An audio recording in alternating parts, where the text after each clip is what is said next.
recorded for those who gave up. I don't blame them if other people did, but thank you for all of you who are here now for your persistence. Let me get the speaker view here because I've got a few things to show you before we get to tonight's slides. And we should be able to end a little bit early. Uh, Depends on how many questions you guys have.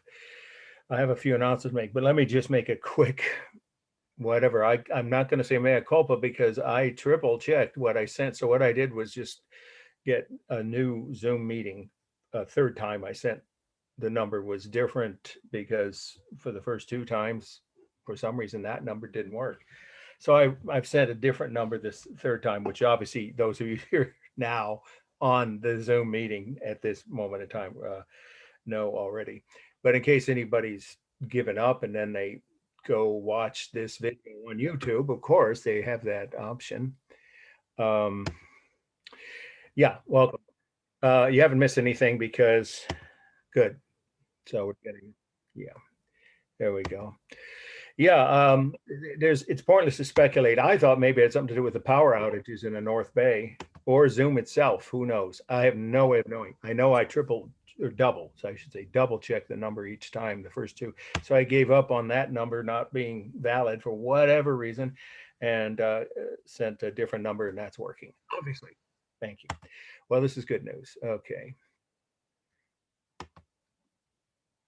So, okay, let's get started with tonight's first order of business. This is just as a courtesy for those few of you who haven't yet finished your first paper. There aren't too many, but if you are among those, please try to get it in this week because I still have a handful of people. I won't read your names out there. I did that once and that's enough. Also, extra credit. Again, just as an extra courtesy heads up type announcement. Guess what? I found out there's an exhibit called the Sistine Chapel. Actually, it isn't the Sistine Chapel itself, but obviously, but it is the Italian government's official authorized traveling exhibit of recreations, life-size recreations of all the paintings on the ceiling of the Sistine Chapel by Michelangelo. You know, there are a few that weren't by him that were there before, but all the famous things are his. And I don't know if you know, he didn't only do the ceiling. He did the sides. If you've been to Rome, I think one or two of you have, you'd know this, or if you've seen documentaries or just studied that. Incredible. It's more than one work of art. It's a complete collection of years of toiling on upside down on his back, of course, and then later on, I guess, on scaffolding when he did the side walls, the upper portion of the entry and the two entrances. So that's been recreated full size in San Francisco on Gulf Street. And I think it's just called, it's either called the Sistine Chapel exhibit or Michelangelo Sistine Chapel exhibit. I had never heard of it until today when one of my students in my afternoon class brought my attention to it for her extra credit option. And so that's it. You can Google it, or if I get a link from her, I offered her extra credit, I'll forward it to people, or even just tell you as well in our next class. I didn't have time to do that before we started tonight. So there's another option for 10-point extra credit. It's $20. That's pretty reasonable, but I'm not sure how. I hear that it's crowded, just like the real place, only probably not as crowded as the real one, because that in the summer, when you're literally well, let's just say belly button to belly button or whatever, you know, with people from all over the world, and you're all looking up 50 or 60 feet above your head, and there is no air conditioning or ventilation. Well, just two doorways that are open. It gets hot and sticky and crowded. So this would be more comfortable, but of course, there's nothing like the real thing. I mean, I still always say that to my students or friends even who say, you know, I've seen this exhibit or that, the recreation of X or Y, Z work of art. Do I need to see the original? I've been to Las Vegas. I've been to Bellagio. I've been to whatever. Steve Wynn's. You heard Steve Wynn just sold, I think it's 15 Picasso artworks and got 109 million total out of them. I'm surprised Picasso's art usually gets 100 million each piece by itself if it's a painting. That was just in the news. There's another extra credit option. You can look that up and forward a copy of that article to me, and you get 5 points for any other article about art. Okay, any questions about extra credit? And your second paper is the due date. We talked about this last week, and there was some reason why, and it doesn't matter what the reason is, because it's certainly nothing that I can fathom, because on my copy of the syllabus, and the one I think most, if not all of you have, and certainly the one I checked that's on file, the only PDF version of up to date, as they call it, version of the syllabus for this and my in-persons, both classes have the same syllabus. But the due dates are different, obviously. We're not meeting November 10th. No classes at the JCR. It's a federal holiday.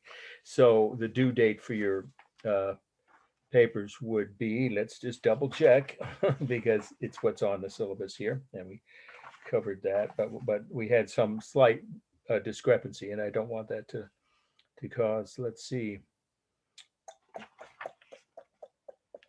I might have pushed it back for this class. Yeah, I did. That's the point. Since we're not meeting, well, you guys don't meet on a Wednesday anyway, so you get an extra week of instruction time and time to write your papers. And since that week, I'm not meeting with my in-person class, they get an extra week as well, or 1 week, and you guys get 2. So here we go. Week, if you look under week 15, you should, of course, have your syllabus right now so you can double check it, that yours says the same thing, and if it doesn't, cross it out. Short paper number 2, I pushed it off to November 22nd, which is, what is that? The Monday before Thanksgiving, I believe that's right.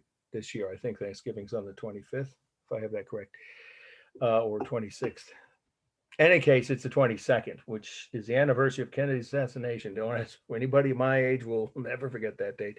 So it's the, yeah, that would be Monday, of course, Monday, as all your online classes are. So that gives you guys now 4 weeks before. So you've got time if you didn't finish for some reason or submit yet your first paper, but don't push yourself too much further down the line. Kick the can, as they say, down the road. Try to get that done this week if you could, so I can get the grades back to you before your second papers due. And of course, you have other class deadlines, as well as not many people have done all their extra, or even close to half, maybe 1 or 2 people have done 25 or 30 points. You can get up to 60 extra credit points between now and final exams. The deadline is the end of final exams week to turn in extra credit. Late papers, the deadline is a week before final exam, so I can grade them before the tests come in. All right, any questions before we get started with tonight's topic? Anybody about grading extra credit? All right, so let's do this. I am going to show you a chart. It's not really a chart, it's a drawing, reasonably accurate, of the main features of Greek Orthodox churches. And those will be, at some point, they will come up on the final. Remember, the final is not cumulative. Everyone knows that, right? I'm looking this up as we speak, because I was focused on trying to resend 3 times the invitation, log on the material. Well, maybe it's wandered away. So I'll have to just tell you what the 3 features are, which is in a way, what you would need to know, because you aren't going to be expected to draw these. That we used to have people have to do that in our history when we were all in person, and people were expected to know how to label Greek columns in each side. You don't have to do that, or Gothic cathedrals. So I will just tell you when we get to the first slide of a Greek Orthodox church, what are the 3 main features of Greek Orthodox architecture. Okay, we'll do it that way. And then I'll hold that up after the break, because if need be, I'll spend the break redrawing it. It's a chart with labeling of 3 features that you're going to hear about and take notes on anyway. Okay, so here we go. The first topic for tonight, the first slide for tonight is the Arch of Constantine. That's this, so you should start taking notes. By this one, by the way, this slide, really important, very high possibility of being on the final. Okay, so it's the Arch of Constantine. Just like it sounds, except I should spell Constantine. I know most people haven't written that name probably recently. Constantine is CONSTANTINE, Rome 315. Now, we're not using AD or CE anymore because all these dates are from the Common Era or AD. So you don't have to worry about that. That was an important detail for getting the correct date and full credit on the midterm, but it won't be on the final. So we just say 315. Well, let's start with who was Constantine. He was the first Christian emperor of, obviously Roman emperor, the first Christian emperor of the Roman Empire. He converted to Christianity after, this is all part of the meaning, right, that you want to make sure you have in your notes. He converted to Christianity after winning a battle in which he said he saw a flaming cross, Christian cross, in the sky the night before the battle. And he took that as a sign from what they then would have called the Christian God, right? In other words, some people just say God, but anyway, the Christian version of God, because remember, every religion believes in some higher power. So he saw that flaming cross in the sky as a sign from the Christian God that he should convert.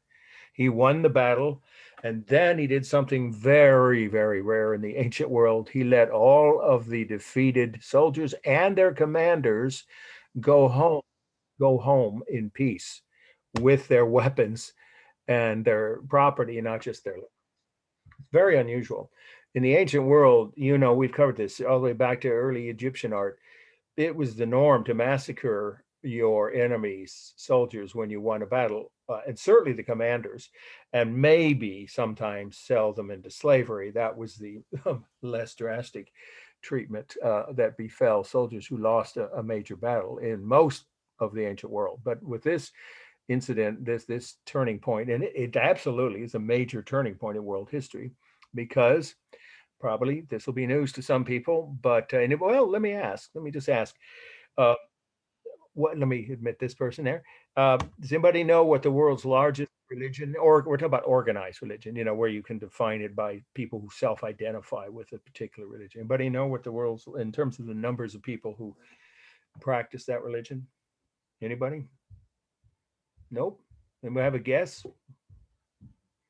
Nope. I'm surprised at least one or two people. Well, some people would be surprised. It's Christianity by almost a billion. Islam is the second largest, but some people would dispute that and say it depends on how you count Buddhism, but Hinduism is usually considered the third largest.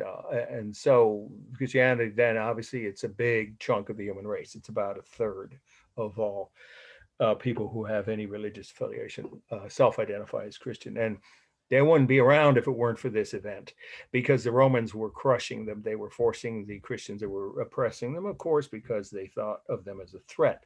They refused to swear allegiance to the emperor as instead of their quote God.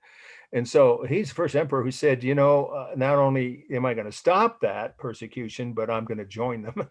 So he and his whole family converted to Christianity. And this is a monument to two things there. It's a triumphal arch. We already covered the meaning of that, so I don't need to give you that definition.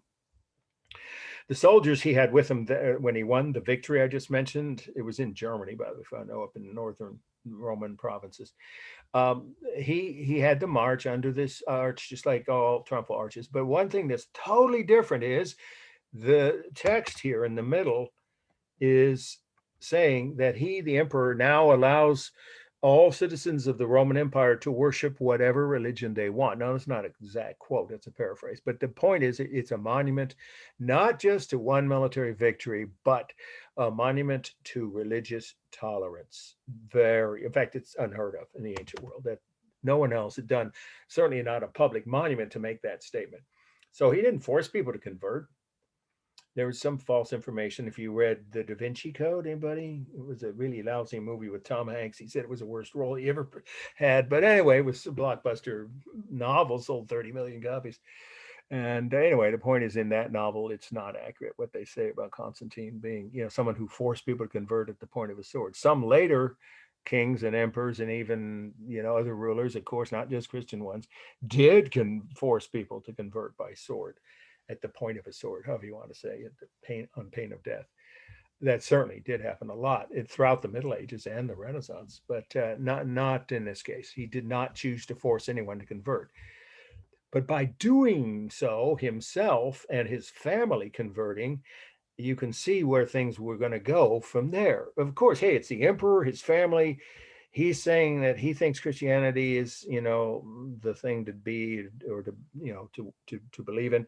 So, of course, first the upper classes, and then eventually the majority of the population of the Roman Empire, or at least certainly in Italy, converted within a few decades. Almost, the majority. You can't say all of the empire, but he didn't force anyone to adopt this new religion.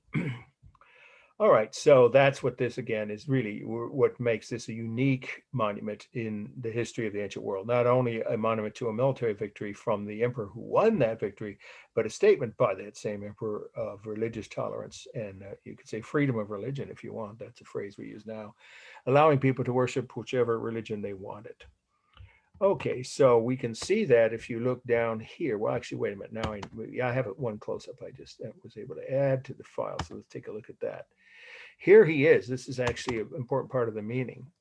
There's several things about him. I already said the main thing, right? First Christian emperor.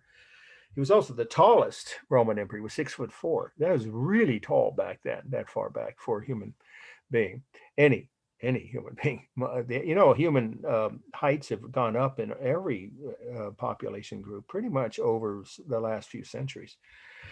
So he was 6'4". He's the tallest Roman emperor, and he also ruled second longest of any Roman emperor. The longest we already mentioned before the midterm, that was Augustus. He ruled 45 years. But Constantine, this guy ruled for 33 years. That's a long time. 33 years, a third of a century.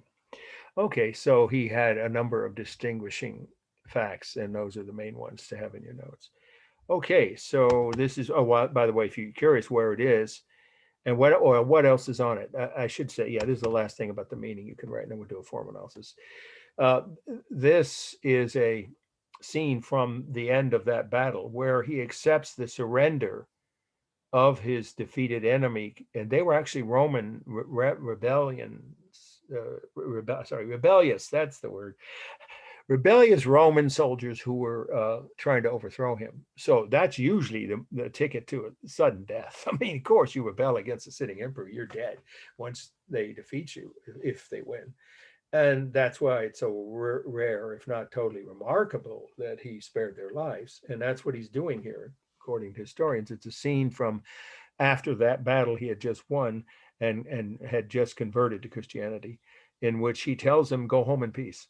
Just swear never to rebel against me again. And they didn't. He didn't have any more rebellions within the empire. Along the borders, yeah, of course, they were always fighting with the barbarians, as they called them. That continued to happen. And there is one more fact about him, which I will say now and then give you more information with the next slide of him, which is the second must-know slide. But we'll say one last thing about why he's such an important figure in ancient history. He divided the Roman Empire after his death, not while he was alive, but he arranged for two separate capitals. And without that, we might not have had the Eastern Roman Empire survive another 1,000 years, 1,000 years after Rome fell. Byzantium, it was called Constantinople, named after him, the capital of the Eastern Empire, survived another 1,000 years. We'll be talking about that as we go through the slides tonight. And without that empire, which is a stepchild, you could call it, of his, it was his idea, he knew the West was corrupt and was probably going to fall sooner. So he had some real vision of history. And so he decided to divide the empire so it could be ruled more efficiently from a huge empire, right? So two different capitals and two different rulers after he died. But they coordinated their policies until the Western Empire fell, about 150 years after he died. So the eastern half of the empire survived as the Byzantine Empire. And we'll spell that for you when we get to the slides of Byzantine art. And without that, you might not have had the Renaissance or any of the things that, came after that, because those were the Eastern Empire of the Byzantine, eastern half of the Roman Empire, kept alive all of the documents, the writings, the books, the works of art, the knowledge, the scholarship, you could just say scholarship of the ancient Roman Empire, which was then eventually revived as a starting point for the Renaissance And as they say, the rest is history. So this is a major turning point in his whole reign was, but this particular incident is particularly an important turning point in the history of world religions. We'll put it that way. Not to mention the Roman Empire itself. Okay, so that's plenty on the meaning. Here we have a single mass. I don't think you can break it down into two. It is balanced left to right, of course, totally symmetrical, but this is unusual. It's unbalanced or weighted toward the top, but then that's true of almost all arches, triumphal arches, right? Okay, so we also have the fact that it's got the rhythm of these were his generals who helped him win that battle. And then I already mentioned some of the defeated soldiers and commanders or leaders, generals, in other words, are on some of these medallions. That's what these are called, medallions, just like it sounds. If you don't want to worry about the spelling, it's not on the syllabus. I'm not going to, since we need to catch up since we got a late start. So these medallions show different scenes from before the date of this, during his first few years as emperor, including the one of the battle surrender of the enemy chiefs there. Okay, so that creates rhythm, the human figures. And there is a bas relief. And that's what a crump arch is, of course. The figures are bas relief. So that means the modeling is, it's not the best slide to show modeling, but it's what Stockstead has in her files. My own slides are better, but I don't want to go back and forth now between two different files. So the modeling, when the sun hits it, is natural shadows from the sun. But it's part of the design, so it is a technique, because without, as you know by now, you've seen plenty of examples, right, of other works of bas-relief art or sculpture. It's kind of sculpture. Of course, those figures wouldn't be visible without the modeling. So it is an actual technique. The natural sunlight is calculated into the design. And then for space, we have overlapping of the figures over each other, but the real space is the other part, most important part, are the dimensions. I think, no, can't go any, yeah, it cuts it off here for some reason at the top, but that's about the top. So it's about a 50-foot high, in fact it is, I've been there several times, about a 50-foot high monument with about a 30-foot high central arch and two 20-foot high, I'm rounding off, two 20-foot high side arches. That's literally the techniques for space in real space. And then already covered the only other techniques are overlapping of the figures over each other. Stable on the, of course, on the corners, the walls, almost all the human figures are standing upright. The only things dynamic are the medallions, not the scenes inside them. Those are pretty stable, but the outer shape of them and the three arches. And then let's see, balance. Oh, color, cool gray color. And yes, here there is a simulated texture on all of the carved figures. You can see it mostly on the life-size figures of the generals at the top, but it's on all the human figures. And then the rest is the real smooth texture of marble, of course. Let's see, I already mentioned rhythm. Oh, line. The line here is carved on both the lettering and all of the figures. Okay. There's a little closer view. Now here you can see some of the modeling a little better. I don't know why the head of this figure was cut off. I've never had anybody explain that. I'm sure it's somewhere in some historical research, but you don't have to be concerned about that. Okay, this is the next must know, and this is the head of Constantine. Head of Constantine. Again, that's Constantine. Rome, 326. Happens to be my daughter's birthday. Don't ask me why. That always comes to my mind, March 26th. But it's also an important date in the history of Constantine's reign. It's not anywhere near as important as the arch itself and the event that commemorated, as I already covered it. But this was the last colossal statue of a Roman emperor that we know of, or that, and only a part of it survives.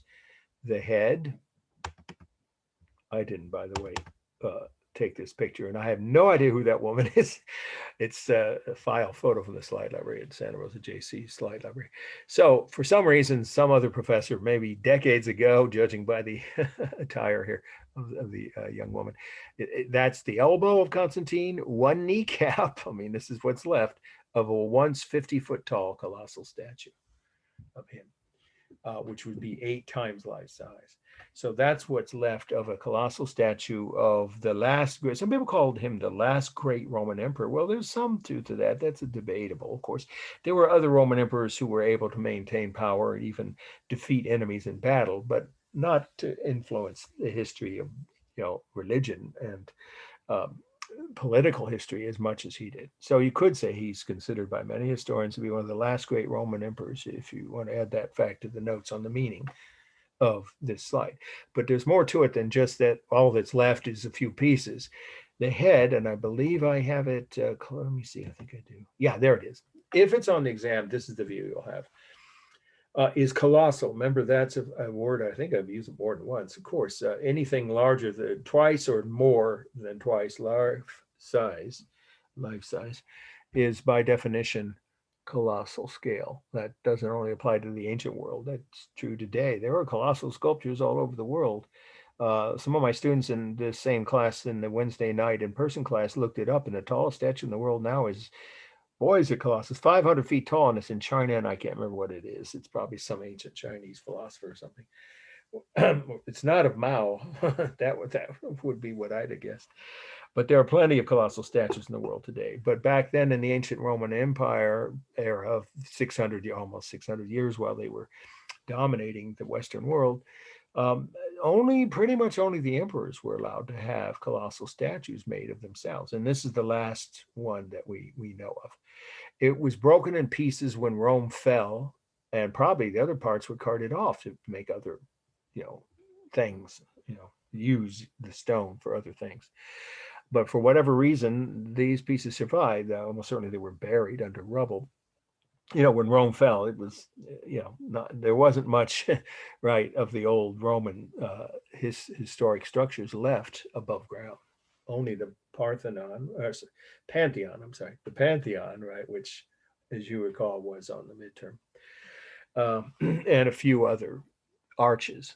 The Arch of Constantine stayed above ground, so did the Colosseum, of course. But most of the structures and statues and artwork was lost for centuries, buried underneath, sand, dirt, earth, what do you want to say, debris, rubble, debris, whatever, both man-made and natural, for over 1,000 years. So this was found in the Renaissance, this section and the other two pieces, the elbow and the kneecap. And they're on display outside a museum, which is just above the Forum, the Roman Forum, whereas where the statue stood originally, it was above the Forum. So in other words, the last thing about, two more facts about the meeting. When you would have seen this statue while it was standing for over 150 years, if you went to the Roman Forum, you couldn't not see it. You couldn't miss it because it dominated the entire landscape. It was the tallest structure on that side of the Forum. The other one would have been, of course, the Colosseum at 160 feet. So it was on the opposite side of the Colosseum, almost like the emperor was looking out over the Colosseum. And I almost forgot this. Again, you only need 6 of these facts, but you should write as many as you can for you to choose from when you're studying for the final. And that is that this, besides being the second tallest structure in Rome at that time at 50 feet, or might even 60, say between 50 and 60 feet, 8 to 10 times life size. It also was no coincidence that it was a statue of the emperor overlooking the Colosseum, because the Colosseum became something completely different because of him. He stopped all the blood sports. No more blood sports. And obviously, no more persecution or lions versus Christians or torturing and burning of Christians or other religious minorities, because he declared religious tolerance as a new policy. Now, I'm surprised no one's brought this up. In almost every other lecture I give about him in this class, I've had students say, oh, he didn't become Christian until he was on his deathbed. No, that's a mistaken interpretation. He didn't get baptized until he was near death, his last week or so of life. That's true. But he declared he was Christian long before that. His mother, for instance, went all over, you have to write this now, he went all over the empire, went all over the eastern half of the empire looking for sites associated with the life of Jesus or all the other early disciples, who traveled all over right, the Eastern Mediterranean, spreading the early new Bible and the word of Jesus, what have you, the new religious teachings of Christianity. So she knew about that because that was well documented. It happened during the empire. They had records about all these, Paul and Peter and the others. So she followed their paths and came home with what she claims was religious relics from each of those deceased disciples, and maybe even some from Jesus himself. And then churches were built to put those relics in. So now as you go back taking notes, you don't have to write that unless you want to. He did stop the blood sports in the Colosseum. That's a simple single sentence statement of fact, because it wasn't, in keeping with the teaching of Christianity. So he definitely was converted to Christianity long before he died. About halfway through his life, I think he was in his 30s when that happened. Okay, and then the last thing I'll say, you don't have to write this, but you notice something odd about the eyes? Anybody here know who the former, so shall we say late, deceased, whatever, stand-up comic who was in several movies, including Caddyshack, named Rodney Dangerfield? Anybody know what I'm talking about? Well, that's what I've had a couple students. That's why this comes up when I show this slide. It comes to my mind. One or two of them said something in class. How about Marty Feldman? Yeah, that's not a bad comparison. There you go. I hadn't thought of that. Yeah, either Marty Feldman, right? Because he had a condition. Now, this you could write as one last fact about the meaning, which is that he had a goiter, it's called, a glandular condition that people born in Eastern Europe have, and that's many of them are Jewish. Former, like immigrant families whose ancestors came 100 or more or so years ago, whatever, from Eastern Europe, but not only Jewish people. He wasn't Jewish, by the way, but he had that condition, and he had enlarged eyes, nose, and even his skull, really, his chin is his face, you could say. But of course, that underlying that would be a larger than average skull for the height of his body. Lincoln had that too, Abraham Lincoln. And that's not goiter. He didn't have the bulging eyes. You know that. Everyone's seen pictures of Lincoln. Obviously, photography was well established by that time. But he did have Marfan's disease, and Constantine had both. He had you can just say, you don't have to write the name of it, a glandular condition, which gave him enlarged eyes, and some say nose, although a lot of people say, oh, that's just a typical Italian nose. Okay, well, that's a stereotype. But in any case, the eyes, bulging eyes, it definitely had something to do with glandular. He was born with, it's a birth condition, and Marfan's disease, which gave him elongated body parts, such as his head. I mean, you look carefully, you see it's much taller, right, proportionately from most human heads of that size, of normal human beings without those, birth conditions. So he had these elongated arms and legs, and a slightly elongated head. And so he when he was 6'4", on top of it, he was also unusually elongated. His appearance in public was striking. People would say that he literally made a huge impression before he spoke a single word when he ever appeared in public to the people of Rome. That probably helped him somewhat to be. He was quite popular, and he died on in bed peacefully. Unlike many emperors who were assassinated, he wasn't one that people wanted to. That one of it rebellion notwithstanding, that he then won over those people by letting them go home in peace, so they never tried to rebel against him again. So you'd have to call him an enlightened despot. That's the word I would use, enlightened despot.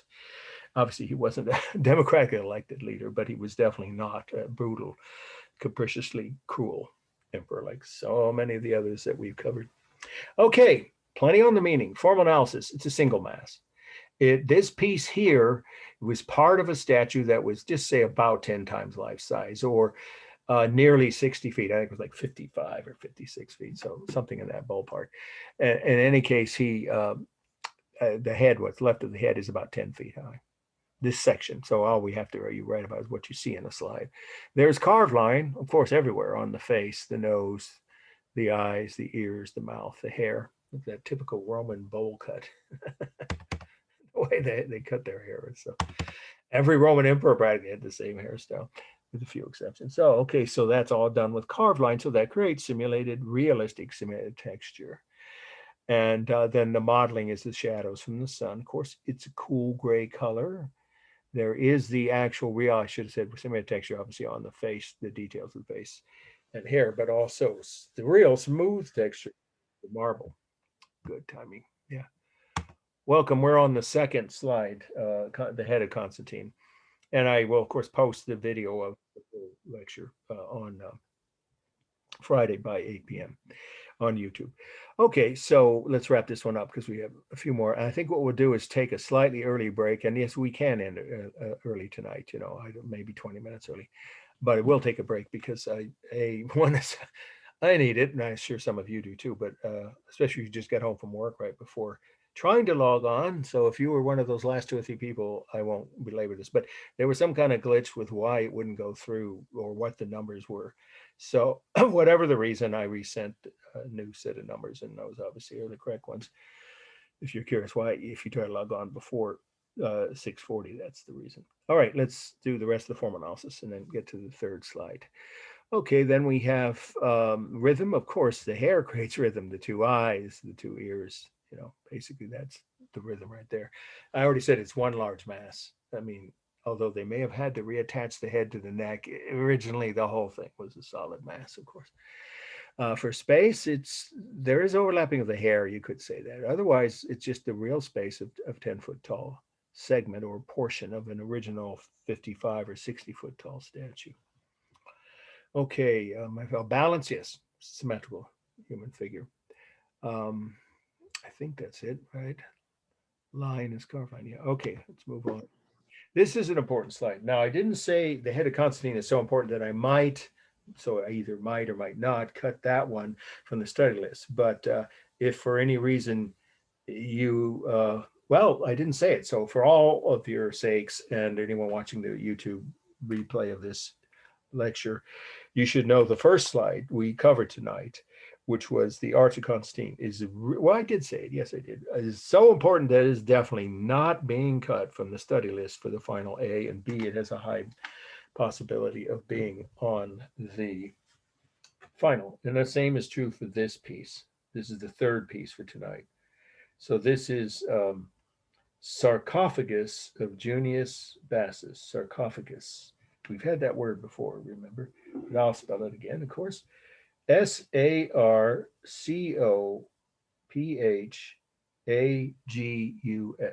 Sarcophagus of Junius Bassus. I just love that guy's name. It rolls off the tongue. First and last name, of course, of a Roman nobleman. Junius, Junius, first name, of course, and then Bassus, obviously, is a capital Bassus. Sarcophagus of Junius Bassus. Say that fast 5 times. Rome is the location, and the date is 359. Now, this is after Constantine died. Just say, a generation or so, about a generation after he died. So by the time this sarcophagus was created, remember what a sarcophagus is. So if this is on the final, you might use those facts about what defines sarcophagus as part of the meaning. A large stone, in this case it is stone or metal, box containing the remains of a deceased human being, often with decorations on the outside. Well, this is full. The whole thing is covered with decorative detail.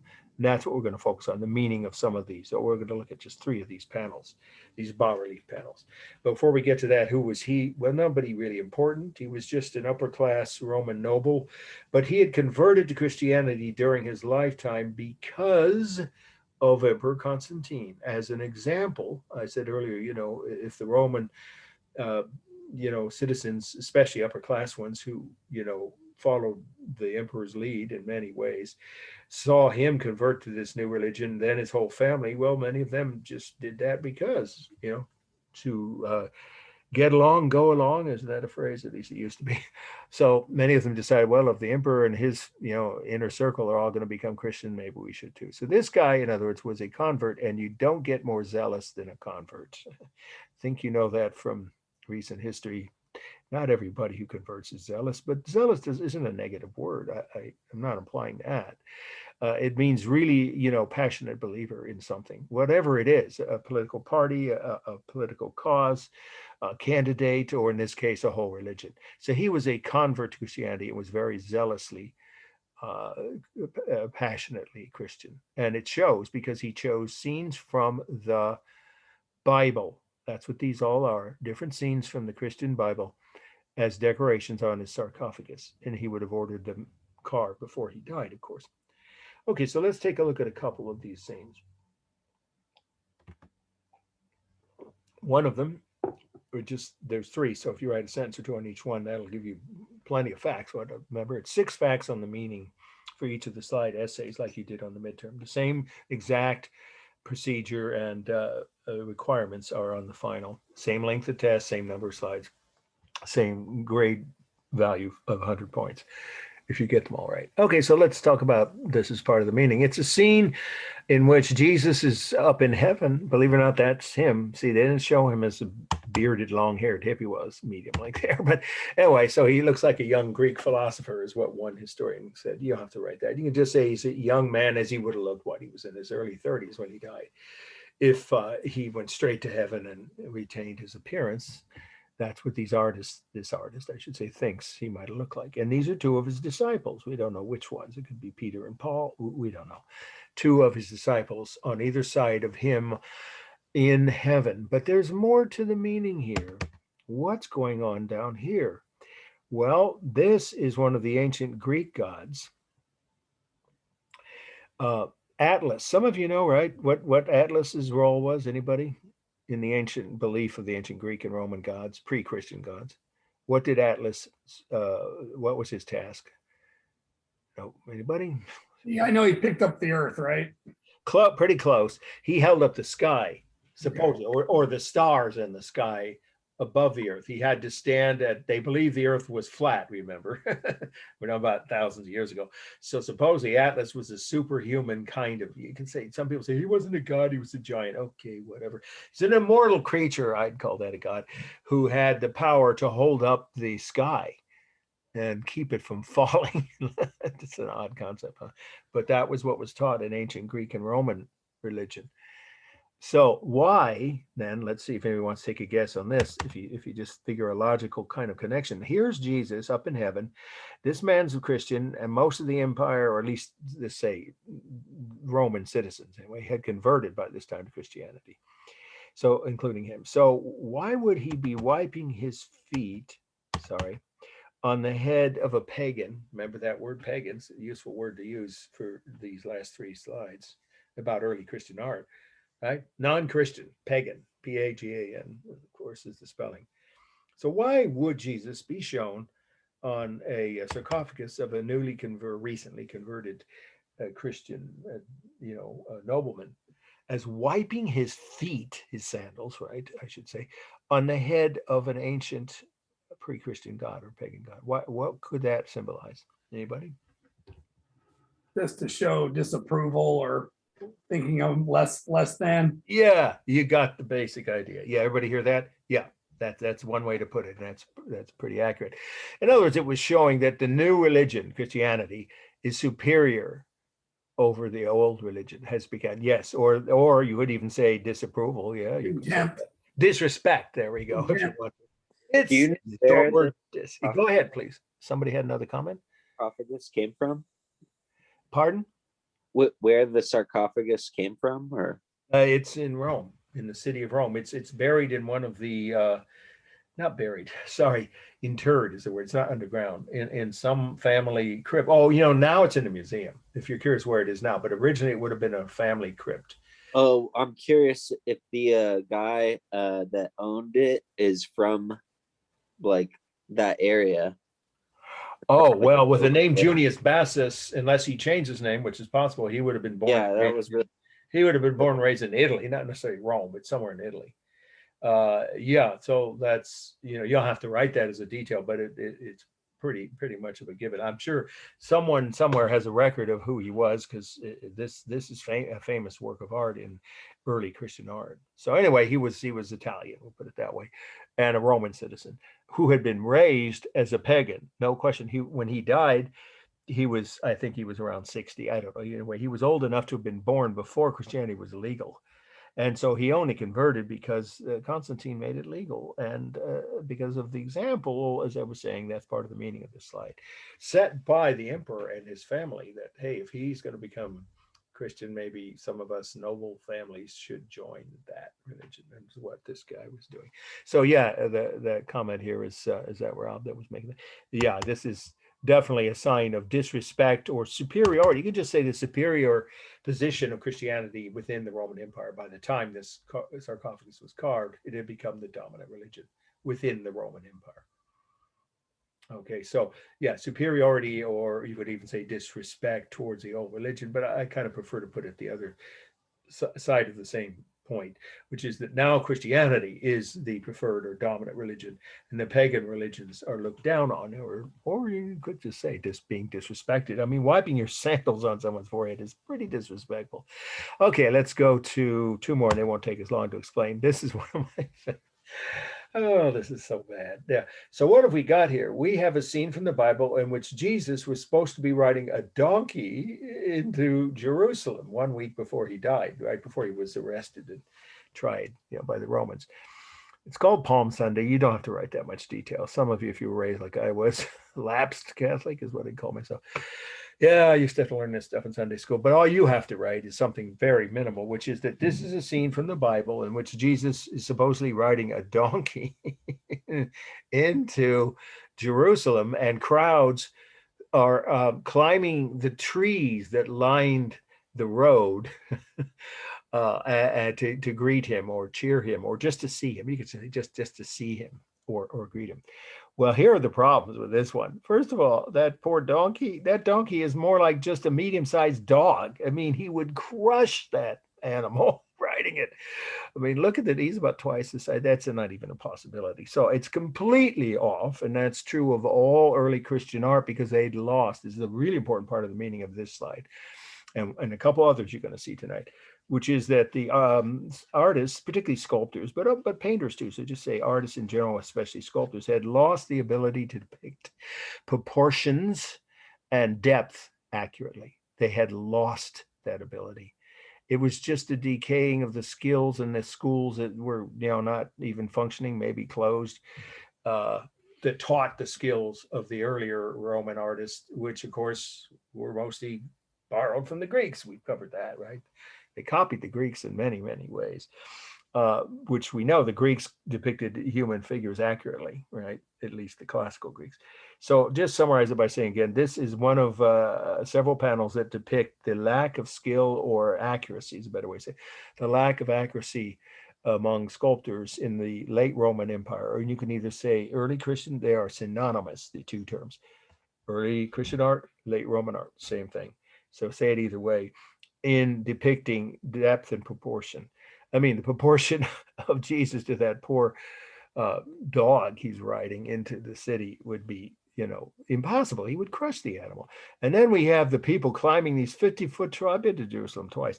The trees, what's left of them, there aren't a lot, but back then they claim in the Bible, the entrance was lined with these trees. They're 50 feet tall.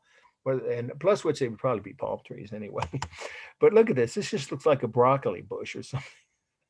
Just had that for lunch.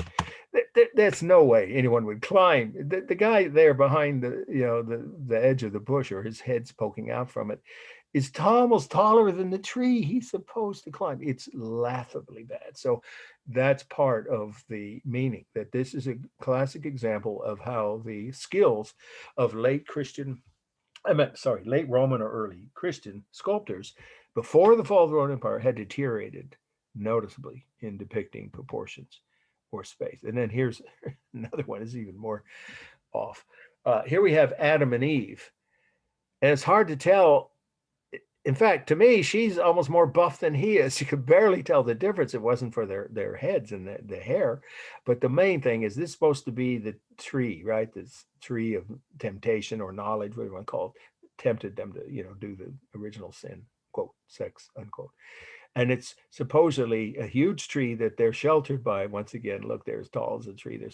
And that the snake, disguised Satan, disguised as a snake, wraps around the trunk. Well, the snake is almost this big as a tree. He's wrapping.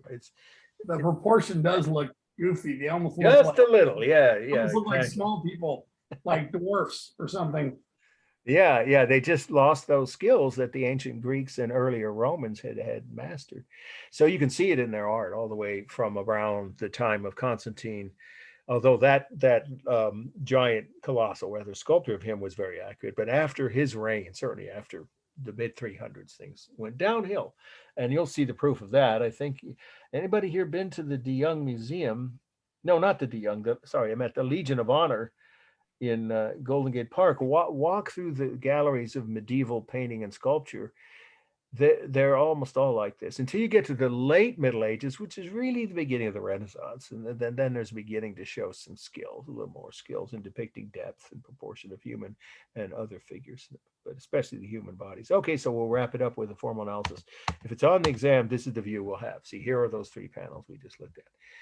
Okay, so it's balanced, completely symmetrical. Obviously, you could see that with the number of figures arranged across left to right and top to bottom. It's almost entirely stable, really almost nothing dynamic. I mean, the tops of their heads and maybe a little bit of this, I can't even say donkey, this poor dog's, just say creature's legs are slightly dynamic, but you know, and a little bit of this, you know, bush, supposed to be a tree, and the same here. But those are minor details. It is, you know, way more stable, mostly stable. And only a few dynamic details. And then the bas relief, remember bas relief panels, always. This is a version of bas relief that's called high relief. You don't have to get that detailed in your notes, but either simple bas relief or, you know, deeper cut. That's what this is, high relief. Always have modeling, because that's how we can see all the details. The figures themselves, the shadows behind them indicate the shape of and the details of the figures. So what about cemented textures? That they still could do really well, and that's all done with carved line on the robes, the hair, and at least some of the animals here, the two lions, for instance, here, and some of them have beards, right? So there's a lot of realistic cemented texture, all done with carved line, and the rhythm is obviously human bodies, the heads, arms, legs, and on their robes, the creases in their robes, lots of rhythm. There's no larger, smaller masses. These look carefully. You see the standing figures almost all the same size, very close to the same height here. So I wouldn't say you can break it down that way. For space, we've already mentioned that it doesn't have any depth or attempt to make that. Of course, with a bas relief panel, it's not easy, which in the Renaissance they did, but they didn't have those techniques here. So all there's only one technique, as you, I'm sure, all have noticed, overlapping of the clothing over the figures and some figures over each other. Let's see, the color, actually, that's hard to tell from this one. So I'll just have to tell you, it's a warm, light pink color. These slides are totally misleading, but if you said it would look cool, I wouldn't take points off, because this is the only slide I was able to find from the slide library of this piece. I've seen other images in other books. I think in Stockstead, the actual color of it on the printed page, if you have a printed edition of Stockstead to review, I think it has the real warm kind of light pink color, but you can just say it looks cool here, because that's good enough. All right, let's do at least one more before we take a break. Let's see, we'll see what time it is when we get to the end of this one here. All right, yeah, this is the next Miss. This is San Vitale, and that's two words. It's the name of a church, SANVITALE. Ravenna, and that's RAVENNA, 547. Okay, so what we have here is a Greek Orthodox church. Now, on your list of terms to know, you'll see, of course, that is listed as one of the terms that you need to know. So here they are. The three features of Greek Orthodox churches are the shape of the, okay, there we go. Welcome. We're just getting to the first slide of a Greek Orthodox church, and I'll give you the title again since you just joined us, and that is it's number 4 on the list for tonight, San Vitale. 2 words, means the name of the church that we're looking at. SAN, then second word VITALE. Ravenna with 2 N's. Ravenna 547. Remember, all these dates are common era, so you don't need the AD, BC, CE, BCE. Is this Rome as well? This is, pardon? Say again? Is this it's 547, but is it from Rome? No, it's from Ravenna. That's a city in Italy. Oh, got it. Ravenna. Yeah, it's not near Rome. But it's an important question you're asking. It actually brings up one of the first things about the meaning. This is an early Christian church in Italy, not anywhere near Rome. You can just say, a city in Italy called Ravenna, which was not built by the Romans. It was built by the Byzantines. Now, if I had a board, I could show you. I would even have written that word down, but I'll spell it for you. You do need to know the meaning, because at least one of the slides of the next 3 or 4, and we'll take a break after this one, an early break, and still end early tonight, but don't disappear because of the next 3. I think I'll even cut the list down to 3. They're all important, and they're all ones I won't cut from the study list. And one of those 3 is guaranteed to be on the final. Okay, so this one I'm not saying for sure, because we have other church slides of Byzantine. So how do you spell the word Byzantine? Some of you may know B-Y, capital B-Y, Z-A-N-T-I-N-E, Byzantine. So that is the Eastern Roman Empire. The eastern half is a better way of saying it, of the old Roman Empire. Remember, I already said about, if you joined us late, you might not have caught it. But those who were here at the first few slides, you know that Constantine is the one who divided the empire, and not while he was alive, but after he died, he left orders that the empire divided into 2 halves, and the eastern half had a capital, its own capital, called Constantinople. Don't ask me to spell it. It's Dr. Seuss's books mention that. It's hard to spell. It's 14 letters. It's his name, worked into the title of a capital. So here's what you need to know. The eastern half of the Roman Empire survived for over 1,000 years after the fall of Rome, of the Western Empire, which of course their capital was Rome. So while barbarians were roaming through the old Roman Empire, stealing everything they could get their hands on, don't write that, but that's a scenario if you can visualize. Chaos, the Dark Ages were starting. The Byzantine half, the eastern half of their own empire, flourished. And not only that, now you should be definitely writing this. What happened? How did this church get built by Byzantines from what's now Turkey all the way halfway across Europe in Italy? So here's the main 3 facts you should know about the Byzantines that relate to the meaning of this slide and the next 3 we'll see after the break. The Byzantine Empire under Justinian, Justinian, I'll spell it one more time. We're going to see image of him, right? The first must know after the break. Very likely to be on the final.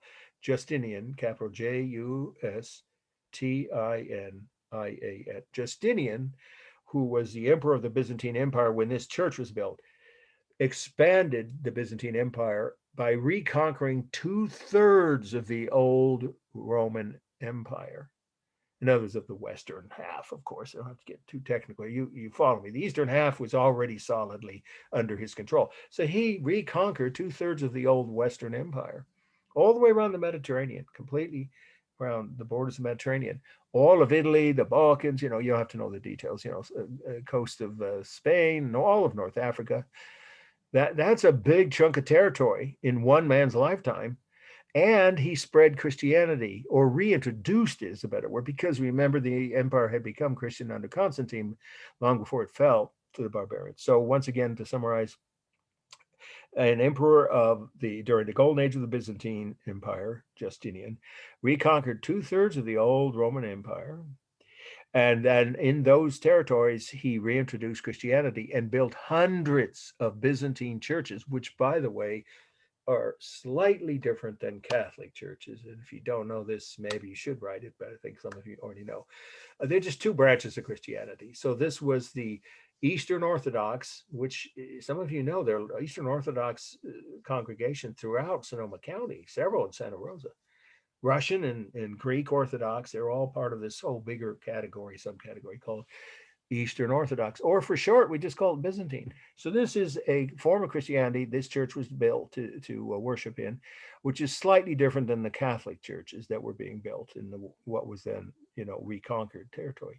But he didn't force people to become Eastern Orthodox or change their version of Christianity. He was more enlightened. Oh, he's one of the more important rulers in the history of the world. We'll get to him specifically in his legacy after the break. Okay, so once again, we see this church built by Byzantines who had reconquered the western half of the Rome, most of it, just say most is good, or 2/3 if you want to be specific, of the old Western Empire, reintroducing Christianity and building hundreds of Greek Orthodox churches. And this has those same three features I just mentioned. I think everyone was, maybe one or two people joined after I did. It's on your handout in terms of the floor plan or shape of this church is in the shape of a Greek cross. Okay, and that would be the arms of four ends of, a cross, like the one that's used in all Christian churches. And then it has a dome on pendentives. That means the dome is resting on the corners of the wall. You can see a little better when you see it close up like this. So here's one of the arms of the cross. But then if you're looking at it, some of you might say, well, wait a minute, that doesn't form a Christian cross. Yes, it does if you look at this, and the other two arms aren't visible. There are, the back and the side that don't show in this slide.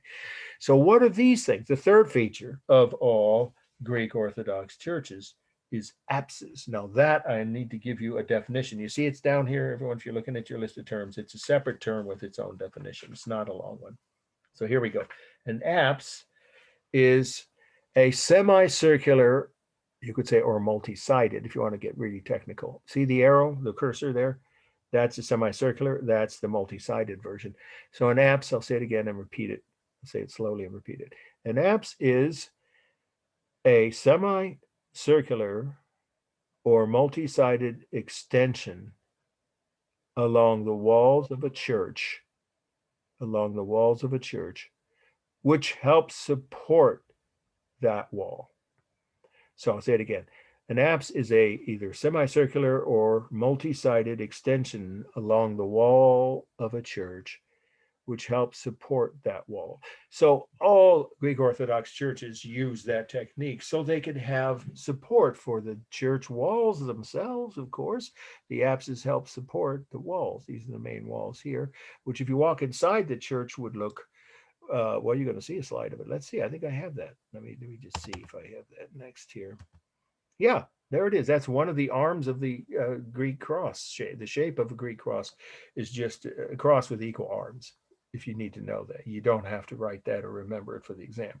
But if you're curious, what does that mean? How is it different than any other cross? Well, it is. It's just some people would say short or even sided cross. It's not as long as the Catholic cross where you see Jesus's body with all the, marks of the spears and all that gets kind of, much more intense. So the shape of these churches was a Greek cross floor plan, the main walls anyway. So 4 arms of a cross. Then you walk in and you see a dome above your head, which is supported by the walls. It's called a dome on pendentives.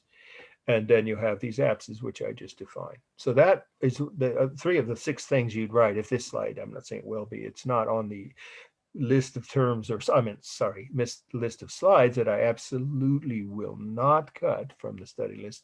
It might be and it might not, but I can tell you a Greek Orthodox church slide will be on the final. So you should remember those 3 features and have those in your notes. Okay, so let's do a formal analysis and then we'll take a break about 10 minutes early here, and then if you want to, we can make it a shorter break of 15 minutes, and then we end 5 minutes earlier than we would otherwise. But let's make that decision after the formal elements, all 9 are determined. First of all, the color is warm everywhere on this because you've got red clay tile, right? You see on the roofs, and warm brick on the dome and the walls. The only thing cool is added later. This is later metal siding added to the roof and the cupola. See, it has a cupola, but that's not original. That was added, who knows, probably in the Renaissance. Hundreds of years later. So you could ignore those 2 features if you want. Oh, well, the roof has always been there, obviously, but it would have probably had red tiles on it like this. So it's all warm, natural colors of tile and brick. No cool colors. And then we have the rhythm of the arched windows. And these are, you can say pillar if you want, but that implies it supports the weight of something. It's just decorative. Those are called pilasters, or if you're from Indiana, like my favorite aunt's, pilasters, Pilasters, you don't have to know that term for the exam. It's definitely not on the list of terms to know. But if you want to mention that that creates rhythm, then you might want to write that word. The pilasters, or if you say pillars, that'd be acceptable, create rhythm, as do the apses. There's 3 of these, or is it 4? I think it's 4 of these round ones. You can only see this one because it's just one side of the church you're looking at, of course. So the rhythm is in the windows, the pillars or pilasters, and the apses. It is dynamic on the windows and the apses, stable on the main, and the dome, right? The dome is multi-sided with diagonal lines, right? But then the actual arms of the cross, the floor plan, the 4 sections that are equal length, those are stable. So it's both stable, dynamic. I would say more dynamic than stable. The largest mass is the dome. It's hard to tell in this slide, but it would be, because this is a separate piece here, of course, that's wide, but it's nowhere near as deep, right? It's just a little section here added between the 2 arms of the cross there. So the second largest mass would be the widest apse, and then it would be the section of the wall, the third largest of the 4 arms of the cross. So the dome is first, then the widest of the apses, and then the one arm of the church itself on the far left. It is symmetrical, but it doesn't look like it here. So if you were just to write about this slide, you could say it looks what some people would say more weighted or unbalanced toward the left. I wouldn't argue with that. In this slide, that's what you see. But the actual building, if you stood in front of it, would be symmetrical, left to right, but obviously weighted toward the bottom, since the dome is narrower. For space, you have one large open cross-shaped room, which I'll go ahead and show you here again. That's one of the 4 arms of a cross inside this church, okay? But for space, it's real space. There's no technique for space, which is one large open 4-sided, you could say, or cross-shaped room with about a 60-foot high ceiling at the top of the dome, about 60 feet above the floor.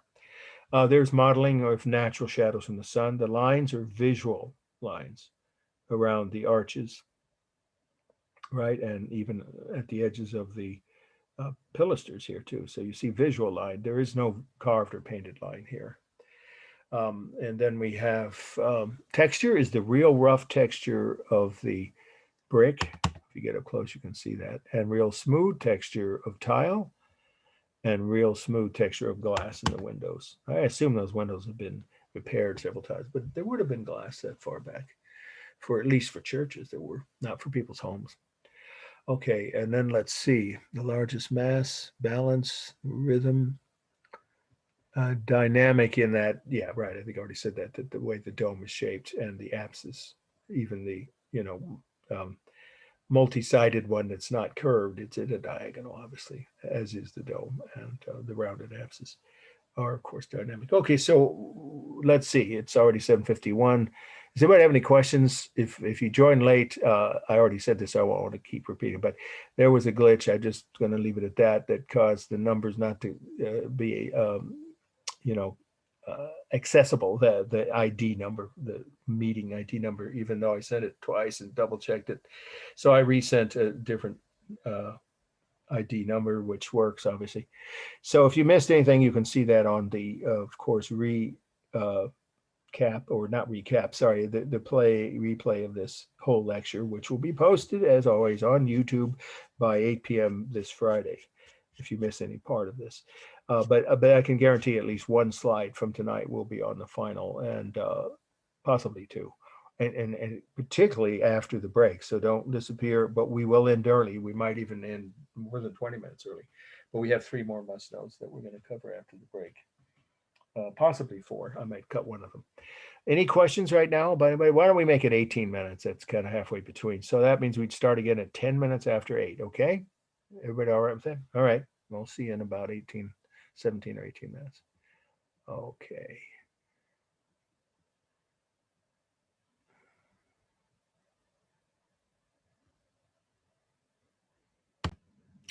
Okay. This should be recording. I believe you guys can see that at your end, right? it's important that it does, because for those who aren't here tonight, these are slides they definitely need to get their notes on and study. I think what we'll do is rather than interrupt and go back and forth between stop screen share and then restart that, and that takes, a couple minutes sometimes. I'm just going to go ahead and finish the must-know slides, and I think we'll see what time it is, but I might cut one of the 4 remaining ones, the least important one perhaps. And then at the end, don't disappear, because it'll be to your helpful, future use of these notes. To have me, I knew I would. I had all these drawings I've done that actually took some doing. I had to redo several of them more than once to get a decent, kind of a graph, I guess is the word. I don't know if a diagram. There we go. I meant diagram of, in this case, the 3 main features of Greek Orthodox churches. So you can see where each of those 3 elements are when you see a diagram of a typical floor plan, in other words, of a Greek Orthodox church. And since we're spending some time on that topic, and at least one of those Greek Orthodox churches will be on the final, it's kind of important to have that information. So I'll hold it up on the screen and let you take a screenshot, or otherwise just get a good look at it right at the end. But we're still going to end early. I would guess about 9:10, about an hour, maybe a little less, depending on how many questions. And then, as always, I will stick around after that for as many minutes as need be to answer any questions that you have about anything relating to what we covered tonight, your grades, extra credits,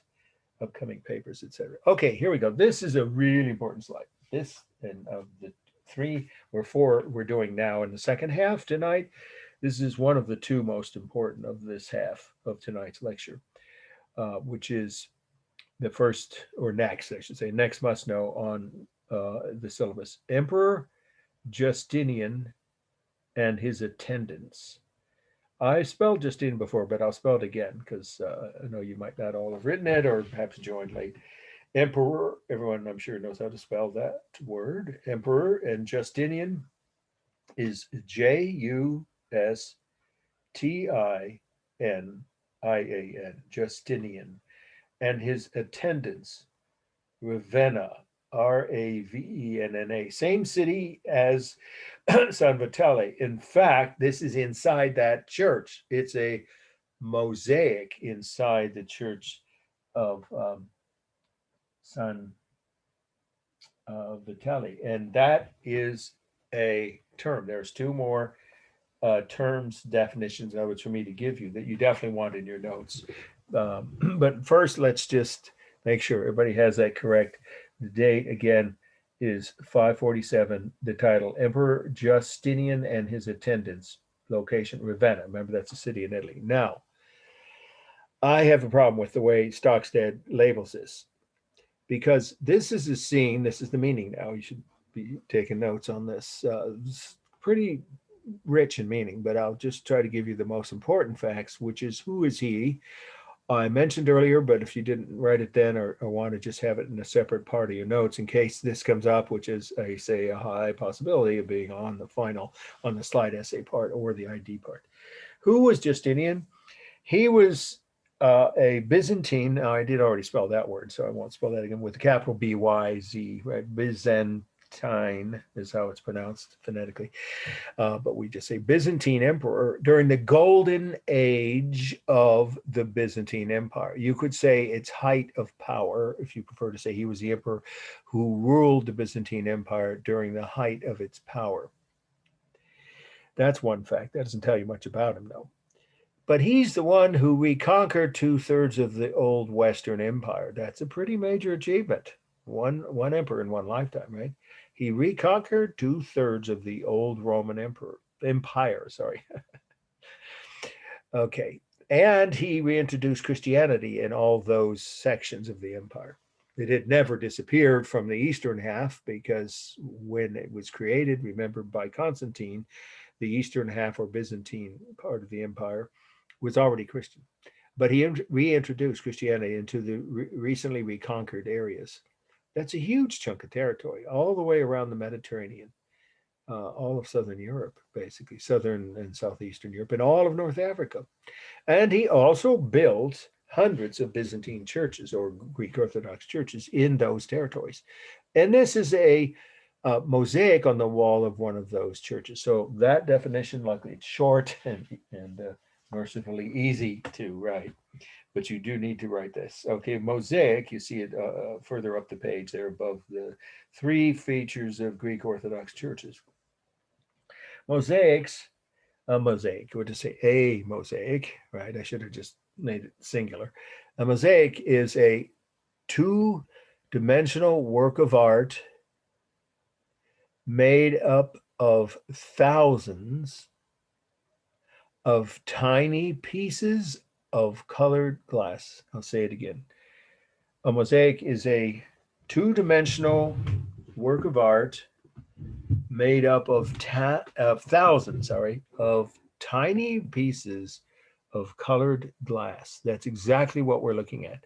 And why that matters, besides the fact that that is a mosaic, is part of the meaning, is what medium. You all know that word, right? It's a good one to know. What type of art is it? It's a mosaic. Is that the Byzantines were the greatest mosaic artists of the ancient world. Nobody disputes that one. They were the greatest mosaic artists of the ancient world. In fact, this is a strange fact about the Byzantines. You don't have to write this, but just think about the context. And we're going to go right from this on into the Middle Ages, right? All the way up through late Gothic art by the end of the semester. So were the Byzantines ancient or were they medieval? They were both, because they spanned over 1,000 years. That's also part of the meaning you should have in your notes, if you didn't already, with the last slide being a Byzantine church. The Byzantine Empire survived more than 1,000 years after the fall of Rome. That's a long time, and twice as long as the Roman Empire. Most people never even heard of it, I imagine, unless you got, a world history teacher that happened to know all these things. Having been to that part of the world, I can tell you, you're going to see why. The next must-know slide is the church he had built, which is one of the world's greatest historic landmarks. But so he built hundreds of Byzantine churches all over the empire. But he did a couple other things. He introduced a set of law codes to the entire empire that are still influential, or you could say so, influencing law codes today. They're called the Justinian codes, appropriately. That's a pretty major achievement, right? Because we're talking about 1,500 years since he ruled in the 500s, obviously. By that time, Rome had fallen over 100 years before that, the city of Rome and the Roman Western Empire. So he created a whole new set, not personally. Of course, he hired lawyers and legal scholars, judges, what have you. But he dictated, or I say directed, I meant to say directed or supervised is probably a better word, the creation of a whole new set of law codes that are still used as the patterns for law codes all over the Western world. We're not talking about Asia, of course, but all over the Western world today. That still. So again, pretty influential person. They're called the Justinian codes. I actually think they're called the codes of Justinian, but you can just abbreviate that, the Justinian code.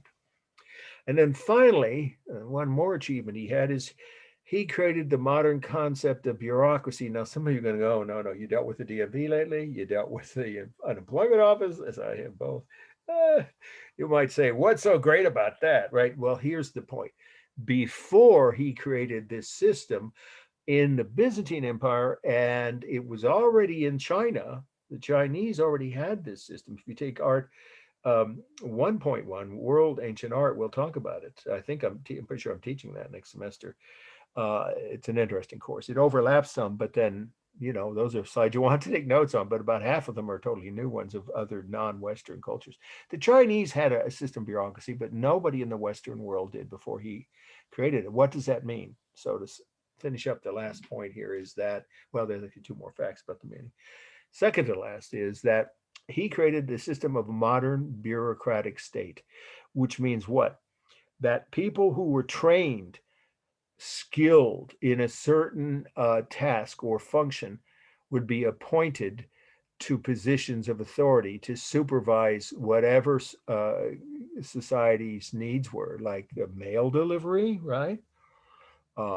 Security. They didn't have police departments like we think today, but they had security. They had hired professional security personnel. And of course, medical professionals, they had schools of medicine that, all the way back to ancient Egypt, of course. And certainly the Greeks and Romans did. But he created a system where you were supposed to be trained in a specialized field that you might then apply for a job, and you had to pass an exam to prove you were qualified. It wasn't just because of who you knew. So that's a major reform, any way you look at it. Now, is that still true today? It's supposed to be in our modern bureaucracy institutions, bureaucratic institutions. But it was definitely true in the Byzantine Empire, as it was in the Chinese Empire too. And then finally, there is the idea that he wanted, the courts. I'm almost forgot. Court system. He created the modern court system. You might think, there were courts all the way back, at least to ancient Greece, at least that far back. I don't think the Egyptians had courts the way we think today, but the ancient Greeks and Romans did. So what's so new about a Byzantine court system? Well, here's what's different about it. They had levels of appeal. That was not something anyone had thought of before. You'd go to whatever local court there was, and that judge was the last word on whether you won or lost that case, or whether you were found guilty or innocent. So he created the concept of multiple levels of courts where you could appeal all the way up to what today we call Supreme Court. I don't think they use that word, but the ultimate court, of course, would be the highest court. He created that concept, at least in the Western world. It didn't exist. Pretty important person in the history of the world. And if that's not enough, one last fact about the meaning is, look at how he's depicted. He is both an emperor and the head of the Byzantine Church. That is unique in the history of Western culture, because the Pope and kings, so sometimes they overlap a little, popes acting like kings and kings acting like popes, but officially they were never the same person. I mean, you know this from just little bits of world history now and then, and various Netflix history channels, documentaries and series, right? The Pope is the head of the Catholic Church, and then there's the head of the Eastern Orthodox. You know, each church, each religious group has its own head. He was head of the entire Byzantine Church, and that's why he has a halo. In case you're wondering, that is a halo, meaning he was a holy man, as well as, and therefore head of the Byzantine Church, as well as the head of the government, all rolled into one person. Very, very important and powerful person in the history of the ancient world, or really in the history of the Western world.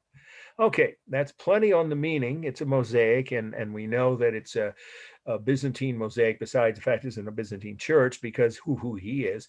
But the other, you could add this, I would, as part of the meaning. These people on either side, the guys in the white robes, they're not his attendants. That makes it sound like they're his servants. They're his advisors. They're his ministers. They're his cabinet. You can write that any one of those three ways, but that's an important distinction. I don't know why Stockstead says attendants. You know, they're not waiting on him hand and foot. They're not asking him, can I do something for you? They are high-ranking officials. He treated with respect and needed their help and advice to run a huge empire with a huge bureaucracy. So these are his ministers, I would call them, or advisors.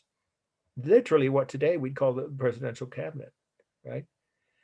Now, don't write this, but probably none of you have thought this unless you've been staring for a while at the four faces of these figures on the far left here.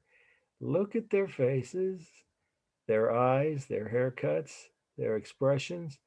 Do they look like four people from a certain singing group that used to be the #1 rock and roll band in the world? Everybody know what I'm talking about here? Do they look vaguely familiar? Even at least a couple of them? The Beatles. Yeah, the Beatles. Yeah, you've got George, Paul, and some would argue that this isn't as good a version of John, but then there's Ringo with the big nose and the silly grin. At least Paul and George, definitely. If you've ever seen the White Album, the Beatles' second to their last album, of course, which had full size, life-size black and white photos inside the album. It was white on the outside. Of all four of them, close-ups, when they looked just like they had the same hairstyles and beards and mustaches. Mother Superior jumped the gun. Yeah, right. Why are they in an ancient Byzantine mosaic? How did the Beatles get back into the Time travel. Yeah, exactly. What else could it? Yeah, the only reason that keeps coming up from in my corny sense of humor, of course, it would already have, but it wasn't me that first thought that. It was about 15 years ago, one of my students pointed that out as we were sitting in a classroom. And all of a sudden people started laughing, and I realized, you know what? You got a point. Yeah. So John, Paul, George, and Ringo snuck into the Byzantine Empire somehow. All right, don't write that. And it's not a part of the correct answer if it's on the meaning section, of course, of a slide essay, but it could be on a slide essay. So let's do the formal analysis. Boy, this is classically Byzantine style mosaic because of the bold, all Byzantine mosaics had these features in common. You could say this overlaps into the meaning, but you've done enough notes on the meaning. So for now, you can put this under the heading of formal elements or formal analysis. First line.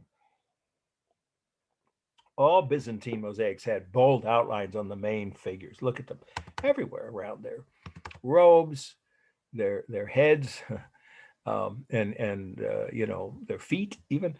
So bold outlines on the main figures. I don't really see any thin outlines. You want to say within the faces, I suppose.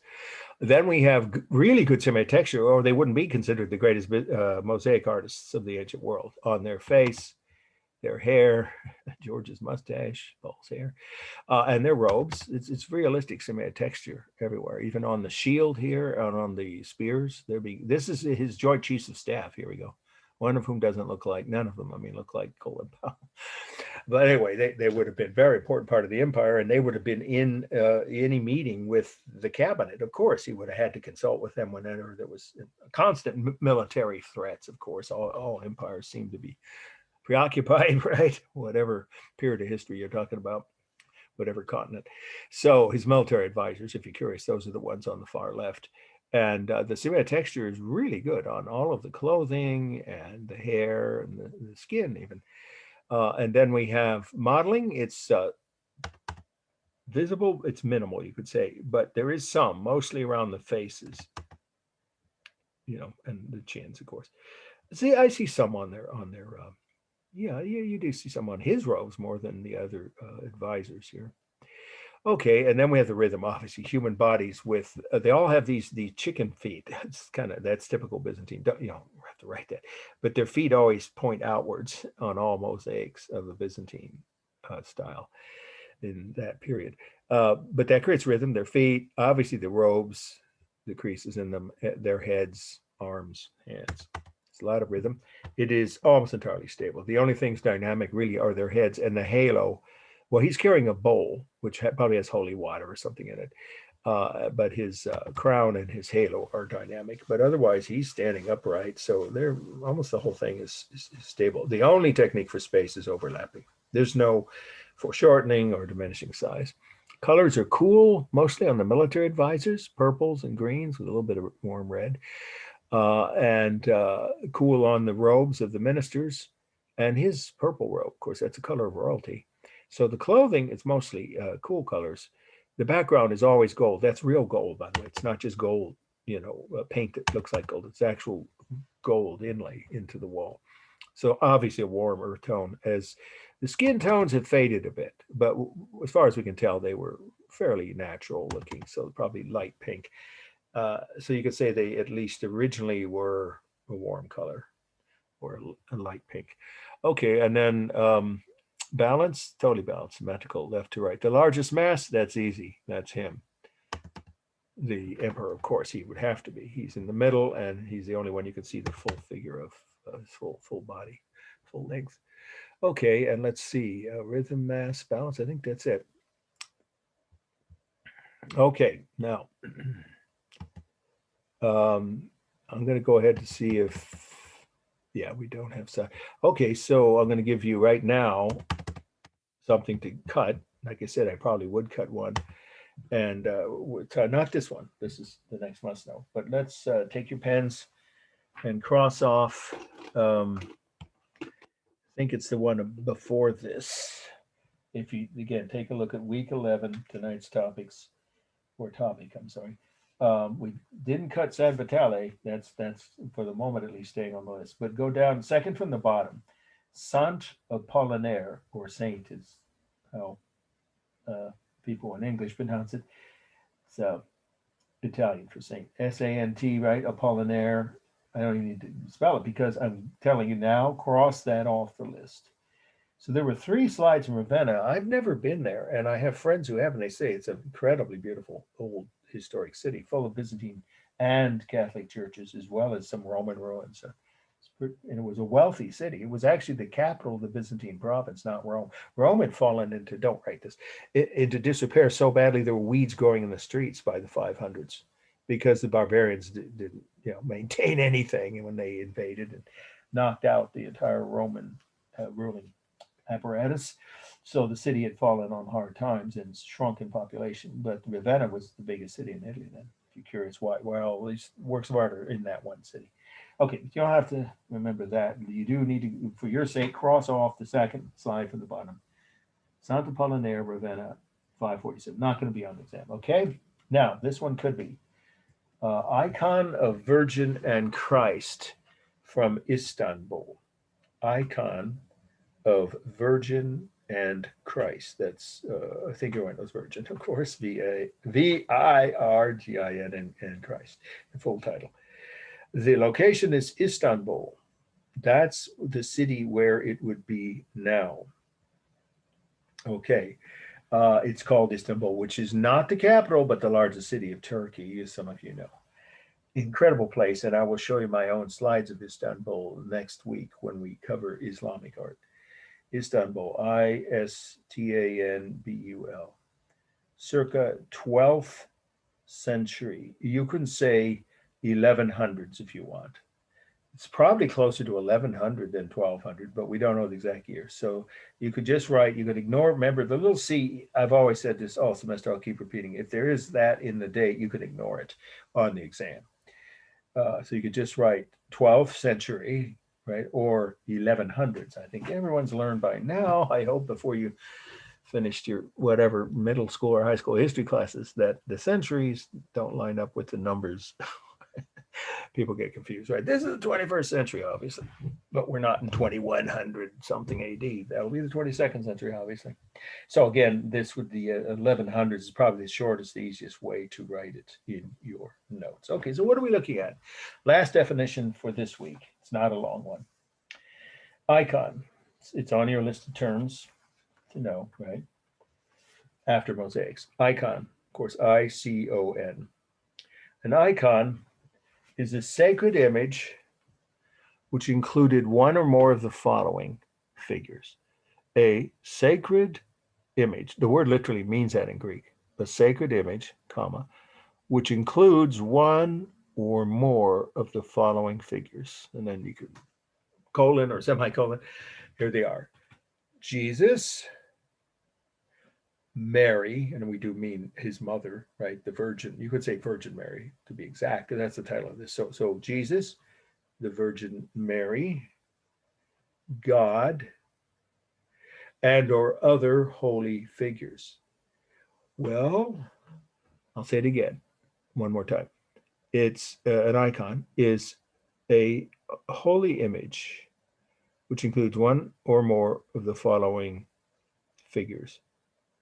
Jesus, the Virgin Mary, God, and or other holy figures. So let's take a brief backtrack and you'll see in case you want. Is this an icon? Yeah, because he's got a halo. Any image with halos, that shows a figure with a halo, not just a halo by itself. I don't think there are any works of art that did that. Maybe modern art does. But it's a human being who is holy, because remember, he's like a pope, only they'd never use that word. He was the head of the Byzantine Empire and the Byzantine Church. So he's a holy man on earth. So he has a halo. So it makes this an icon, this mosaic. But most people would think of it as more formally related to, or even limited specifically to, or focused, the better word is focused on the first 3 figures. So what do we see here? Baby Jesus on the lap of his mother, the Virgin Mary, right? And then we see angels. Imagine there are specific angels from the Bible, but I don't know which ones, and it isn't that important to specify who they are. Just say angels. Holy figures in the sky, 2 angels from heaven looking down on earth. So, what some of you already? Margaret Thatcher. Sorry, what? Say that Margaret Thatcher. Oh, okay. Well, that's yeah, an interesting sidebar you put there. But anyway, yeah, because I was in England when Thatcher was prime minister, hitchhiking my way up and down from Scotland back down to England stuff. And that was a period of extreme, let's just say, differences between their own population over whether she was or wasn't a good ruler. You could say this once the economy was in shambles, and by the time she left, was it 10 years she was prime minister? They definitely had picked up their economy had picked up. That's I'll leave it at that. Plenty of other issues that one could address, but we're going to focus on the ancient world images here, which we already defined two of them, but there's more to this than baby Jesus. He's got a halo, and his mother, Virgin Mary. It's hard to tell because gold is the background for all Byzantine icons. Now, if it's not obvious as Byzantine, you should write that. Oh, this is clearly a Byzantine icon made in what was then the capital of the Byzantine Empire, which was then called, it's part of the meaning. So if you didn't already figure this out, you should write that. It was then called Constantinople.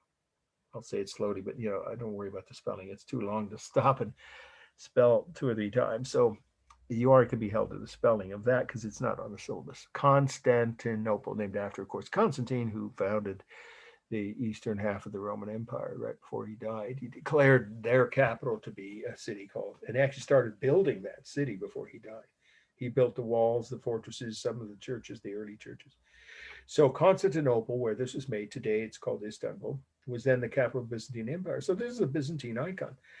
And the halos tell us who the holy figures are, which figure. They're all holy here. Not icons sometimes mix human non-holy figures with holy ones, but these are all holy figures. Mary, Jesus, and these 2 angels. But where is she sitting? What does that should look familiar. What does that look like? Something we've already seen before the midterm. Looks like the Colosseum. Yeah, it is, but not the one in Rome. This was a Colosseum built at the beginning of the Byzantine Empire. So just say it's a Byzantine Colosseum, which was not ever used ever for blood sports because the Byzantine Empire started out as a Christian empire, and that was against the teachings of Christianity. That doesn't mean nobody obviously ever killed anybody else, or there wasn't crime or riots and rebellions, but they didn't have blood sport as entertainment provided by the government.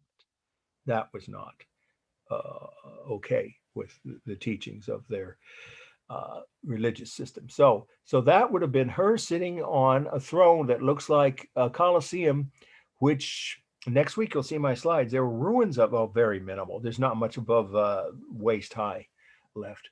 They found some of the foundation and a few of the broken columns from the Byzantine Colosseum, the one in what's now Istanbul, but was Constantinople. But it was very different than the one in Rome because it never was used, in other words, for any kind of blood sports. Family-friendly entertainment. I'm sure, wrestling and sports contests and stuff like that. Animals entertaining. Maybe circuses. They had circuses then, of course. Then they probably had huge ones in this Coliseum. Never gladiator combat or anything violent like that. Okay, the only other thing to say, what marks it as Byzantine is part of the meaning, remember. Well, there's 2 more facts about the meaning. The bold outlines around the human figure, or just say figures, because are they human? Well, yeah, I guess they would be. The angels aren't, maybe, but there's bold outline around their little, what are those, discs or clouds that they're floating on? But around her body, bold outline everywhere, typically Byzantine, around Jesus's body.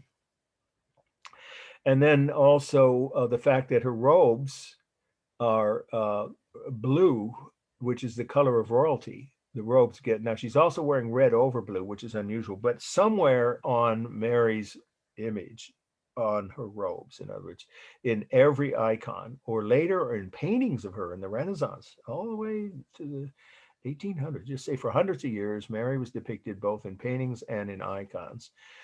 And this is a painting, by the way. If it's not obvious, I should have said that. It's not a mosaic. It's a painting on, it's a lacquer painting. Some of you know this if you've traveled in that part of the world or have family, friends, relatives who've been there. Icons are still being made in the streets of cities all over the eastern half of Europe, the Balkans, Russia, and the Middle East. You can buy them on the street corners or in shops and churches.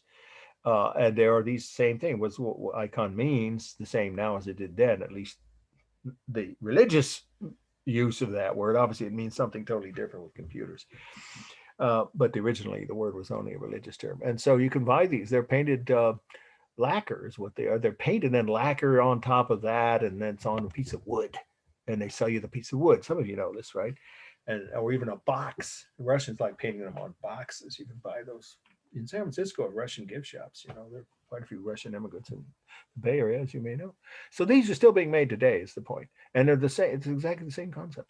So the gold background marks it as Byzantine style. And the stiff formal poses, that marks it as Byzantine style, like we saw, remember, with this. These are, stiff formal poses. I didn't say that, but it should be obvious. I said it was almost totally stable. Well, that's certainly true of later icons of entirely holy figures. It doesn't really change that fact. The bold outline, the gold background, and stiff formal poses are all indicative of the Byzantine style icons.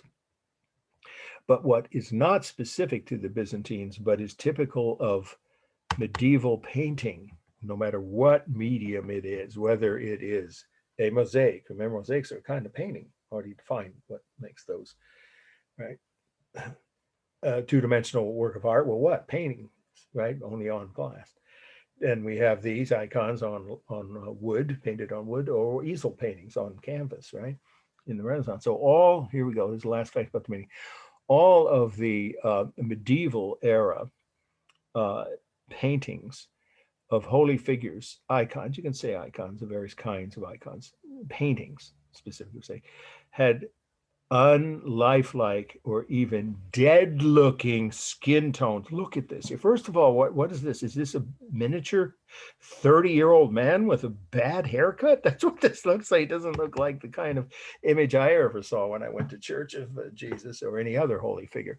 I mean, it's badly painted to begin with. It doesn't look like a natural, right, baby sitting on, or a toddler even on its mother's lap. It looks like a miniature 30-year-old man. And I call that a bad haircut. If you don't want to, you don't have to write that. But you do want to say it's not a realistic image of a young child. And they didn't know how to do that. I've never seen icons from this period that showed, or very, very rarely, a realistic baby or infant or even toddler. And then the skin tones is the other part of that same point, that they just weren't very skilled. Or is it that the skin tones might have once been lifelike, realistic looking, light pink, kind of European? Of course, they would have been models for these paintings were Europeans at this point. Middle Eastern, perhaps not, as light tone skin color, but still they wouldn't look like this. The point is this skin tone is not lifelike. It looks like green, gray, some people say greenish gray, dead flesh. We don't know why. So the last fact about the meaning is the skin tones are not lifelike, and is one of two possible of these medieval paintings, icons, and other paintings too in the Middle Ages, whether they're mosaics, frescoes, or easel paintings. And we don't know why. There are two possible reasons. One is that they had impurities, the chemicals, in other words, in the paint itself at the time they were painted, or they faded, or discolored, is a better word, discolored from over the centuries. Maybe the skin tones were originally, we don't have photography from back then, so we have no way of knowing. But most historians believe they just didn't have the right colors. The pigments is the word. The chemicals in their paints wouldn't allow for realistic, living colors of the flesh tones on these figures anyway. Okay, so that's the whole meaning here. Balanced, totally, completely. You got your two angels, you got your throne shaped like a Colosseum, her directly in the middle, this arm, and on her other arm, her miniature 30-year-old baby. Those are meant to be completely symmetrical, almost totally. I don't see anything that's not balanced.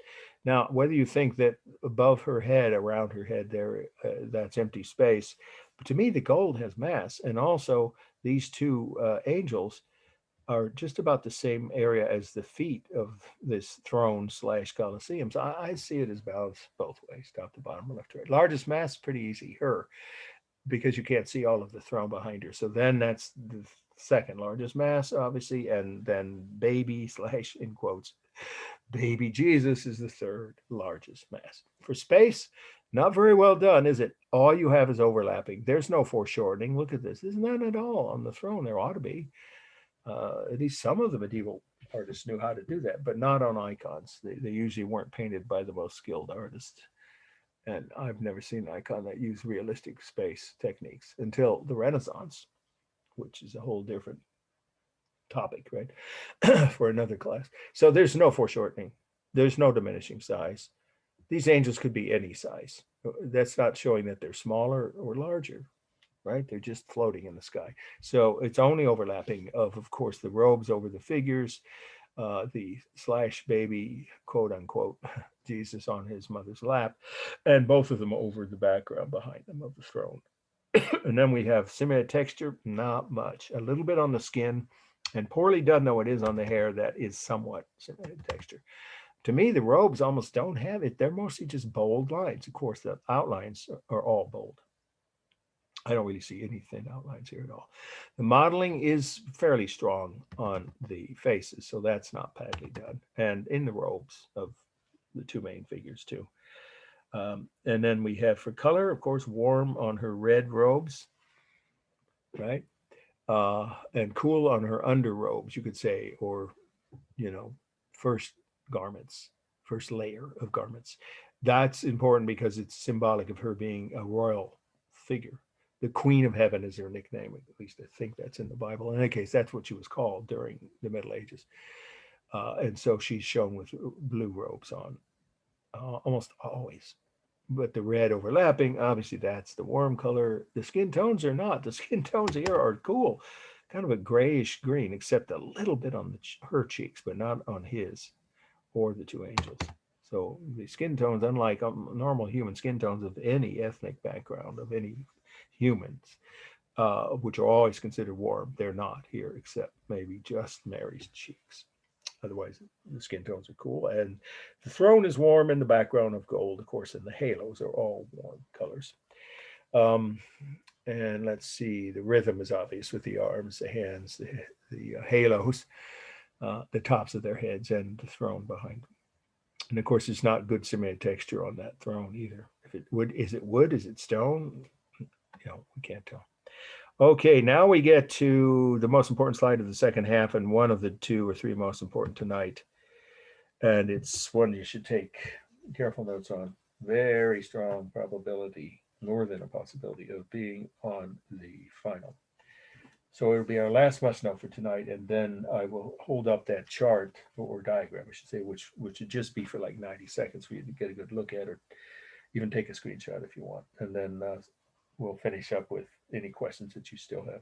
All right, this must know is Hagia Sophia. That's the name, 2 words.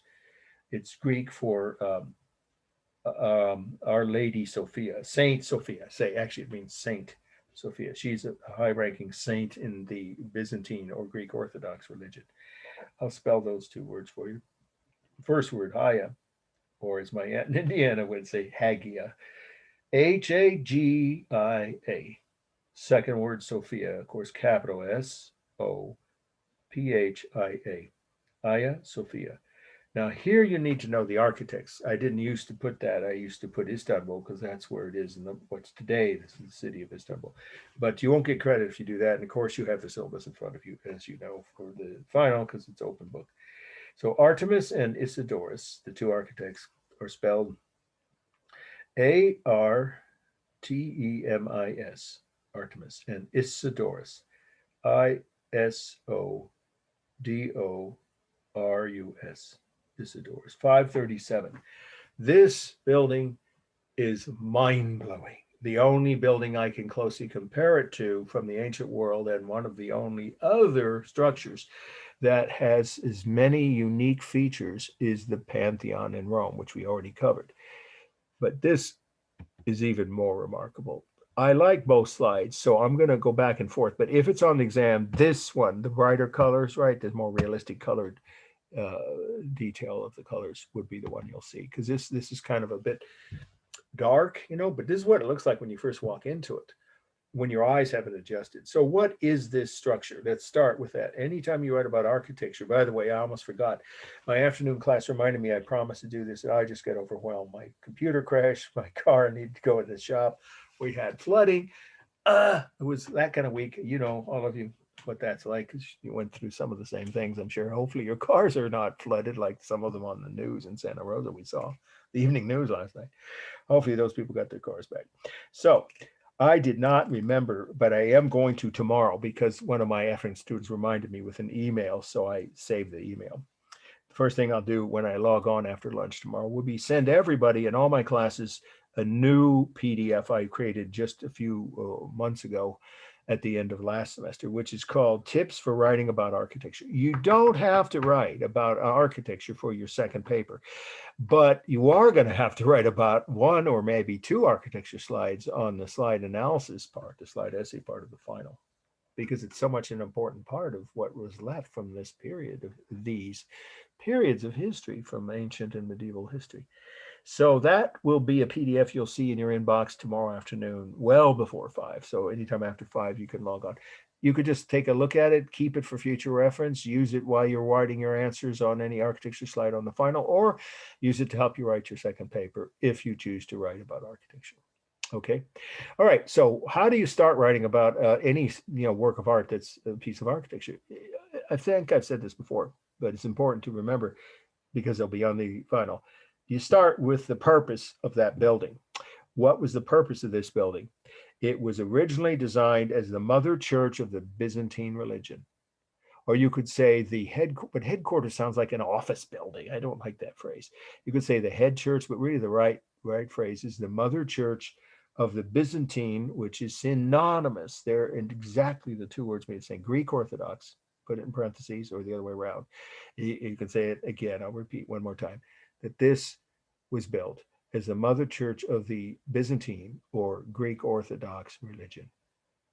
At that time, this church was the one that all Eastern Orthodox is the broad term for all, people forget there's half a billion Eastern Orthodox in the world, right? And then there's 1.25 billion Catholics and 3/4 of a billion. So that's why Christianity is definitely the world's largest religion. Now, probably 30 years from now, it won't be. If current population trends continue, then Islam will become the largest religion. But at the moment, there's 2.5 billion Christians and about 1.8 billion Muslims in the world.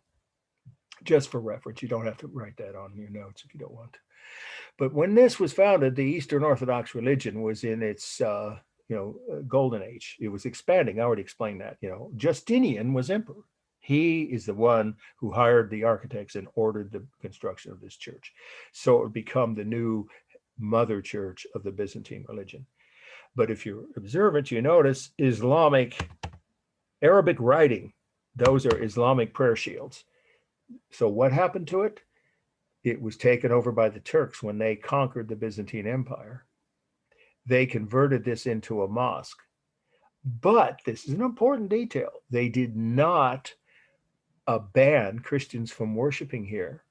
They allowed Christians to worship quietly and individually, not in organized religious services, but they were allowed to come in and pray, which is fairly enlightened for that period of history. We're talking about, by this time, we're talking about the 1400s. Remember, the Byzantines lasted, actually, it's over 1,100 years they lasted as an empire. Not many cultures can make that claim. But they finally fell to the Turks, who, of course, were Muslim, right? As they still are. And they converted it into a mosque. You can say in the early Middle Ages, but you could keep it very simple and say 1400s to be exact. It was 1453, but you don't have to know that date. So that's when this became a mosque. And then, last part of the purpose element of the meaning is it was converted in the early 20th century by the Turkish government, then a modern government. Became, not a religious government anymore, not a theocracy. Once the Turks became a modern nation, they opened this building to everyone as a museum. It was no longer a house of worship. And then finally, sorry, these changes happened. The last fact about the purpose is that it was converted back into a functioning mosque by the current religious rulers of Turkey, who are, not exactly friends of freedom of choice, democracy, none of the above. So the current government, just keep it simple, of Turkey, this is very, just say religious oriented, or leave it at that, have converted this building back into a functioning mosque, which means that people aren't allowed several times each week to enter, which the UN objected to. It was the UN that declared this a World Heritage Site. In case that's not obvious, it is one of the top World Heritage Sites in the world. I think it's in the top 10 in terms of the number of people who visit it. Now, you don't have to write this, but if you want some extra credit, I can give you a couple of examples. I know you'd think, huh? How could this relate to art? But you can watch From Russia with Love. It's the second Sean Connery James Bond movie. And there's a chase scene in this church that is fantastic because he's being chased by, and then he turns on and Jay says some, Eastern, I think it's Bulgarian, communist agent, secret agent who was trying to kill him. And while they run through this church, the cameraman couldn't help but pan up into this dome and this ceiling and the column. It's just a breathtaking building.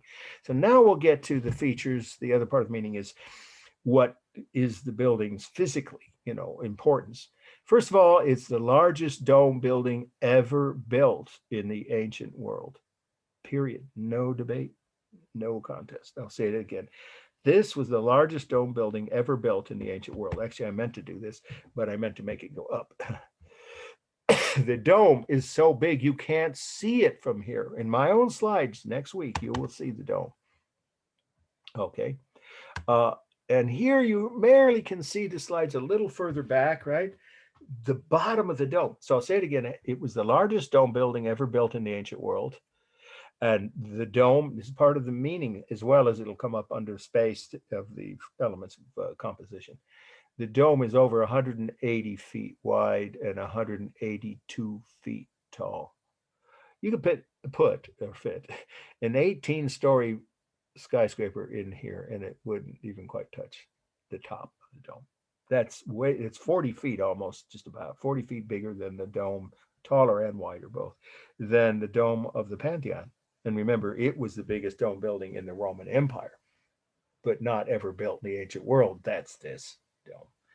And it's the original dome, which they used the technology the Romans had taught them, concrete, right? But it's on pendentives, and here those are. These are the corners. You see, this is the corner of the walls of this wing, and it's a Greek Orthodox church. So of course it has those same three features. We're looking at one arm of a cross. The other arms, you can tell by looking here, go out here, and then in here. So you've got one arm, two arms, three arms, four arms. You're just looking down the length of, one section. I think it should be obvious. And so what you have with the Greek cross floor plan is one feature that marks it as Greek Orthodox, but the one you couldn't really see before is that the dome is resting on, these are called pendentives. And that's written in your list of terms, so I don't need to spell that for you. It's a unique, ingenious way of supporting much taller and heavier domes. That's how the US Capitol, the state capitol in Sacramento, the city hall in San Francisco, and about 3/4 of all the state capitol buildings in the US that are domed are built with these pendentives, copying the Byzantine architects who invented that idea. So that's a feature that marks it as a Byzantine or Greek Orthodox style church. And then the apses, well, that should be obvious. Look at this. 1, 2, 3, 4. So you've got one very large apse projecting above the other three, and the three smaller supporting apses, they're still pretty tall, but they're shorter, of course, help support the larger apse, and all of that put together supports the dome above and the walls above the apses. Remember that definition I already gave you for an apsis. So this has all the elements that mark it as a Greek Orthodox church. And then finally, the columns here are from Roman ruin. It's a little bit redundant after a while. My tongue doesn't work so well. Sorry, I'll say it again. The columns were taken from Roman ruins somewhere nearby, in that area of what's now Turkey. And they were brought here and re-erected. The columns down on the ground floor, we'll talk about this when we do the elements, the space aspect of the building, but it's also part of the meaning. Huge, they're 40 feet tall. And look how they're dwarfed by the building that they were part of.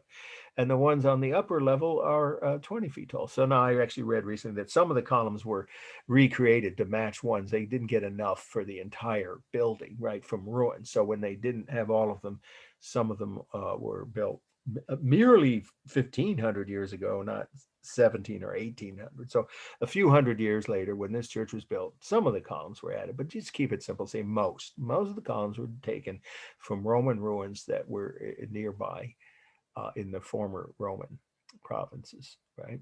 Remember, this is all part of the Roman Empire going back to before the birth of Christ, before the Common Era. So these could be hundreds of years old when the building was built, these columns. The final thing that I think might be the most remarkable fact of all, well, and for the meaning notes with this fact, is that the entire structure, including the largest dome that's over 180 feet high and 182 feet wide, or the other way around, 182 feet tall, 180 feet wide, we just say roughly 180 in each direction, each dimension.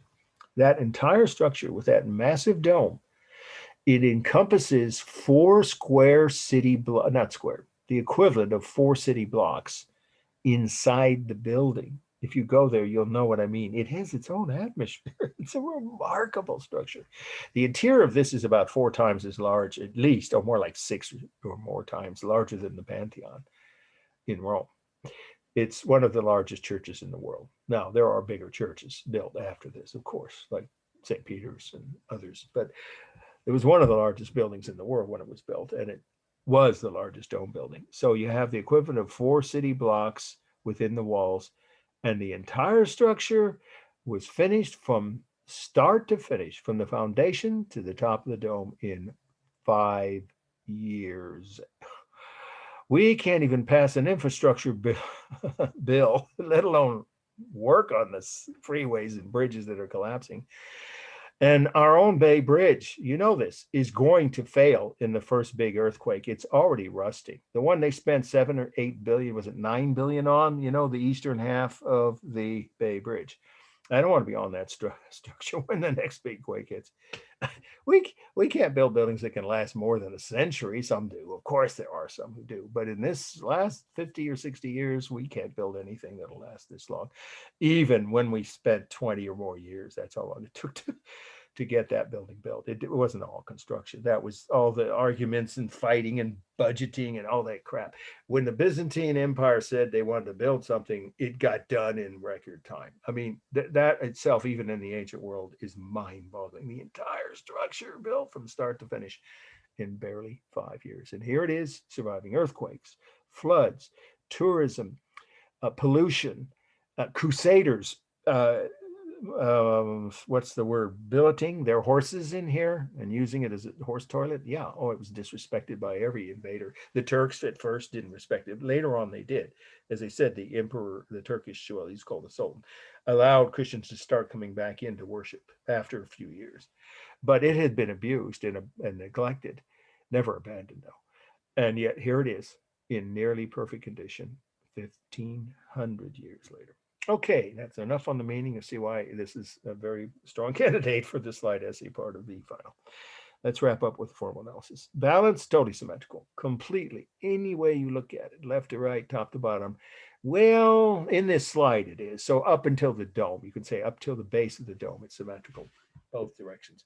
However, the dome is narrower, of course, than the outer walls, which all extend out in 4 directions. Of course, those are the arms of the cross. So you could make the case that an actual total, view of this would show a weighted to the bottom structure that's weighted toward the bottom or unbalanced toward the bottom. Rhythm everywhere on the frescoes and mosaics, both are along the walls of various Christian angels, and the emperor Justinian is on some of these. So that creates rhythm, as do the painted geometric patterns, the columns, the arches, the windows, the apses, wherever you look, even the windows on the dome, which by the way is called, I forget what they call it. We'll forget that. You have enough notes on the meaning. Those windows there are larger than they look from here. They're almost as big as these windows. So these windows let as much light in as possible, but let's go back just for a comparison. You don't have to write any of this. I think you can see, that it depends on the weather outside, of course, the time of day, et cetera, how much it's lit up.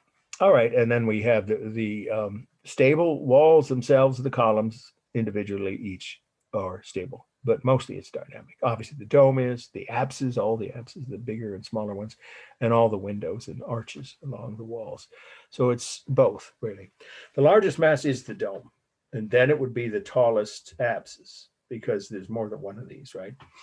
On each end of the arms, there's these apses. So there's 4 of those. You could just say the tallest or largest apses, or the second largest masses. And then it's probably the smaller apses are the 3rd largest. And then if you want to go to the 4th largest mass, it would be the bottom row of columns. For space, I've already mentioned, but I'll repeat, it's real space. There's no techniques for space. It's the equivalent of 4 city blocks within the walls. And then the dome is over 180 feet tall. So it's one large open cross-shaped room with a dome that reaches over 180 feet tall. And then these columns are 40 feet on the ground floor, or the bottom level, I should say. And the second level, they're about 20 feet tall. Excuse me, second. Colors, mostly warm on the upper walls and cool on the marble. But actually, when you stand here, it looks more like a liver color. See, so I'd say it's actually even warm mostly on those. But these prayer shields are a green, almost black, dark green or black background. So they're a mixture of gold. Whoops. Oh, sorry. Let's take a look here. You see now the real color of the shields is green. So that's cool. And then when the light hits these columns, you see they're on the cusp. So you decide if they look in this slide, though, they look more warm. But actually they are, the sun's hitting it here. I think the sun in this photo is coming from these windows. And that's more the real cool gray color. So the columns are mostly cool color. Cool marble. So the texture is the real smooth texture of marble, real smooth texture of glass in the windows, real smooth texture of concrete on the dome, and real smooth texture of plaster on the walls with all of these paintings. So there are, you can't see them here, so you can just say this general comment. There are some similar textures on the icons, and these are icons painted on the walls. The only 2 you can see are in these pendentives here. They're angels from the Bible. So there are some similar texture. Line, it's mostly visual, but there's painted line too on these geometric patterns, and visual line, of course, around each archway and each window. Modeling is the shadows created by the sun that changes throughout the day. The rhythm is obvious, the repeated shapes of the arched windows, the apses, the columns.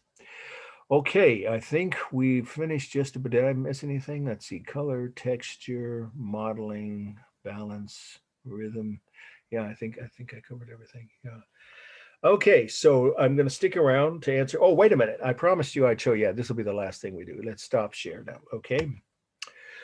Hold this up so you can see it. I found it during the break. I knew I hadn't lost it. And I'll hold it up for, 90 seconds to 2 minutes, because it's kind of helpful, I think, to get a visual perspective, if you will, or, understanding of how a Greek Orthodox church looks when you compare, or not compare, when you identify, or in this case, label the 3 main features. You see the dome, it's resting at the corners of the walls.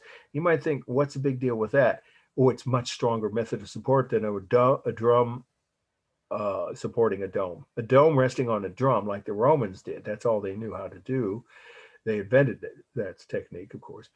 Is pretty strong. We know it can support up to 140 foot, but it could never have supported a dome this wide and this tall. So the stronger method of support is the Byzantine invention of a dome resting on the corners, but the right word is pendentive, because you could see they were in that last slide of the Hagia Sophia, that it's not just the corners, they're reinforced at the edges of each corner. So again, just keep it simple. Say the dome is resting on the corners, or pendentives. Then you see what the apses are. You see I labeled one of them, the semicircular extensions along the wall.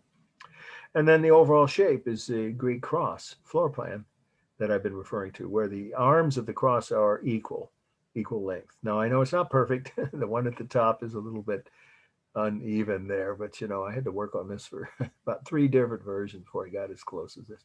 But it gives you some idea, hopefully helpfully indicates how the overall, again, as a diagram of those 3 features, the overall floor plan, that's what this would be.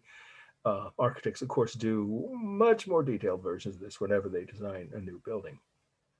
And these two architects were the best. They were hired because they were the best architects in the entire Byzantine Empire, of course. That's why Justinian chose them to design the largest church at that time in the world, which remained, you'll have to write this, you've written plenty already.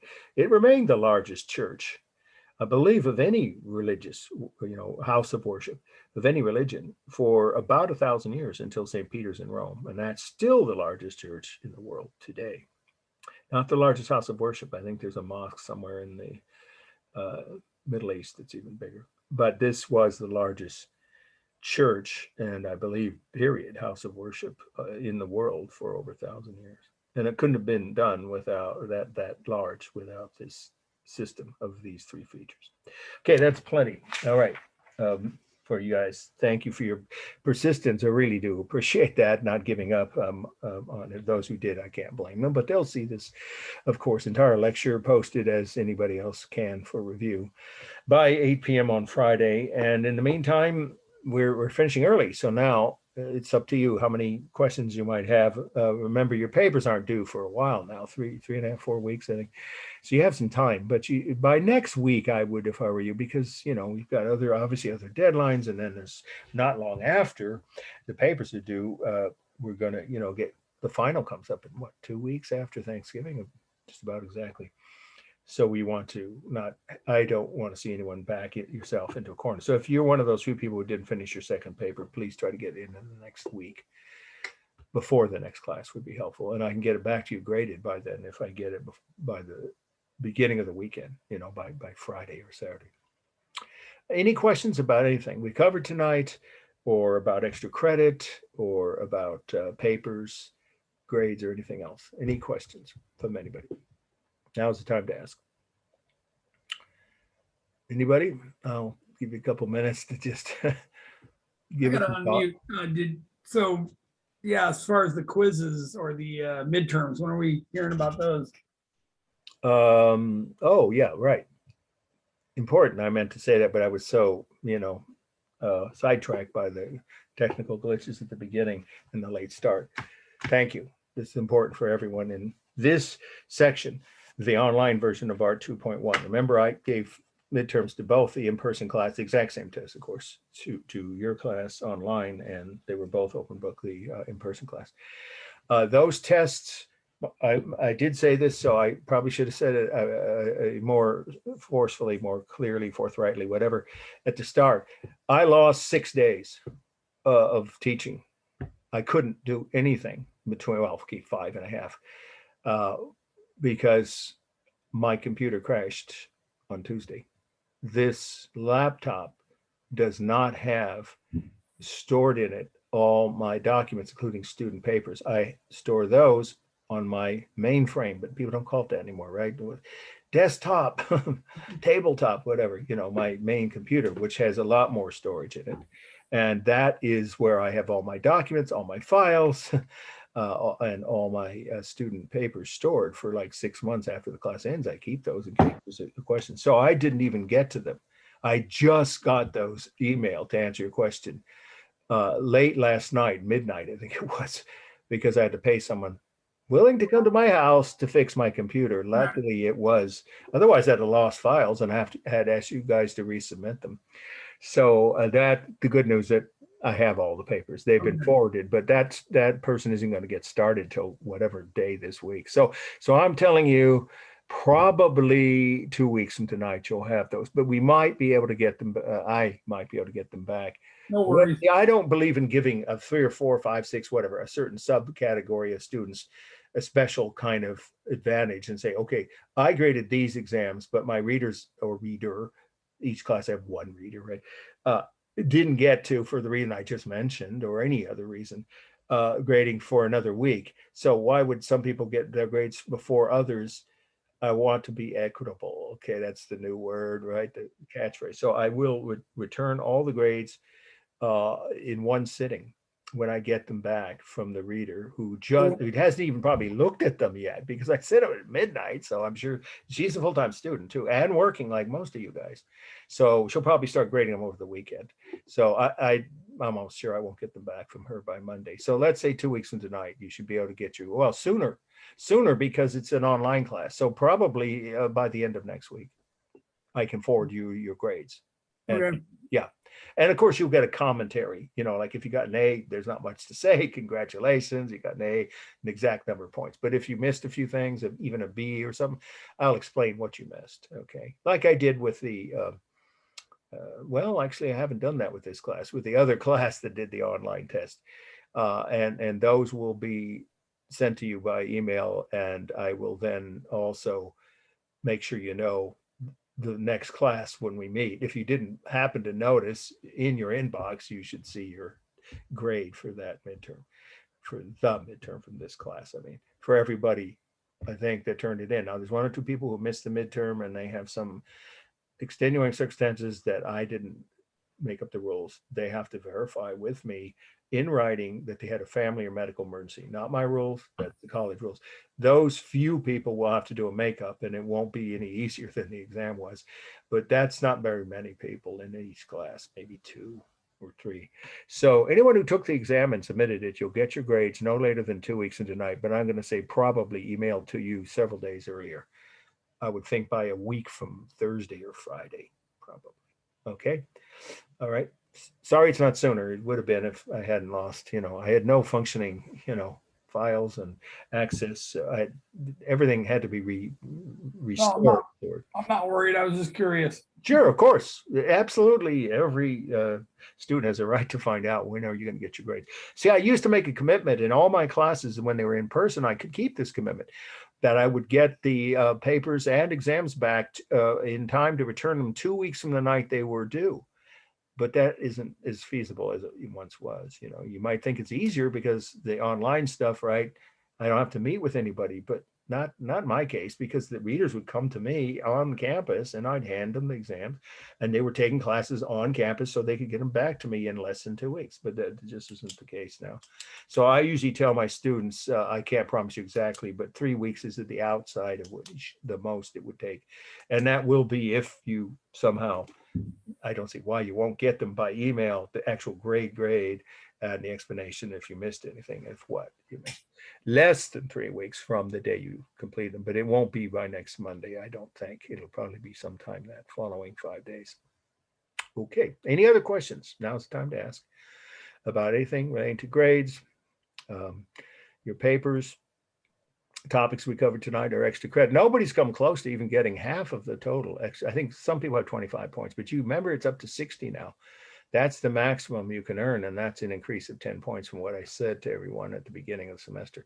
That's well over a grade, actually a grade and a half, right? Because each letter grade, increment is 40 points. Everyone knows this by now, I hope, right? That you need 360 or 90% of the total of 400 possible points to get an A. So if you were down around, let's say 320 heading into, or even after you finish the final, say, if you didn't get an A on the final, and you did all your extra credits, you'd get an A in the class. I'm definitely going to pummel you with some of that before this is over, but. Well, please feel free. Yeah, no, I encourage it because it's a way of learning about art in the real world, which after all, art isn't this little computer screen or the textbooks you have, or just even museums. It's all around us. And now I hope you're already, many of you, I know you are, because you sent me some interesting links to things as to articles or movies you watched about artists' lives and wrote about, architecture sites you went to and took 4 or more photos. Remember, those are all, and then also no one's done this yet, but the 2 art theme novels I had authorized by the administration, they actually read them and said, yeah, they're relevant and they're optional. No one has to even think about them if they don't want to, but they're worth 15 points on Amazon Kindle if you want to just download them and show me proof that you did do that. That I already put that into. I'll probably send a couple more emails summarizing all the options or the main ones. Articles are the fastest, but they're only worth 5 points. And I don't want people doing all 60 points in any one category, because then you're not expanding your exposure to art.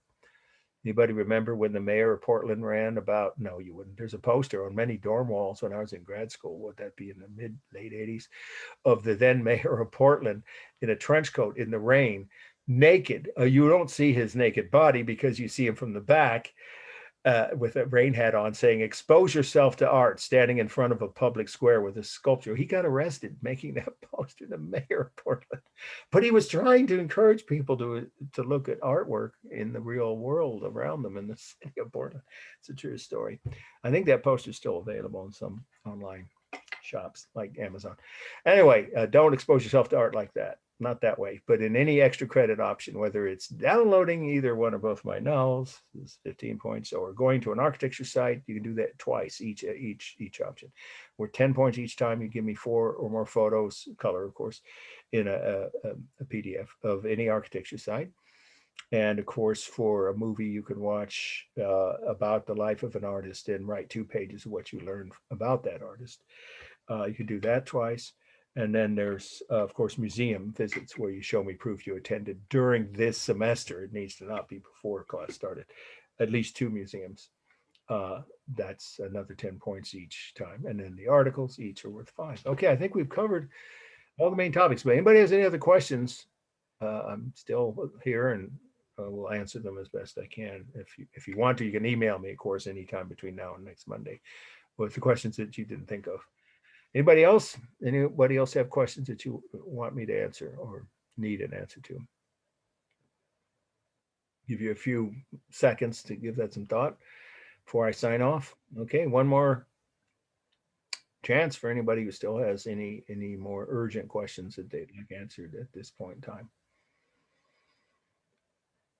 Okay, sounds like I've answered all the people who need an answer now. All right, well, thank you guys for your patience, persistence, and I think it'll pay off on the final, because you're going to see at least one, probably 2 of the slides we covered tonight there.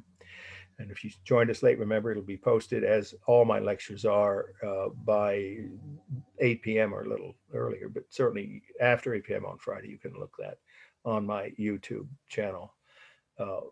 Mark Wilson's SRJC Art History Lectures. You probably all know that, under, of course, Art 2.1 week 11. And the topic, of course, is early Christian art. All right, see you guys all next week. Okay, take care. Good night. Bye.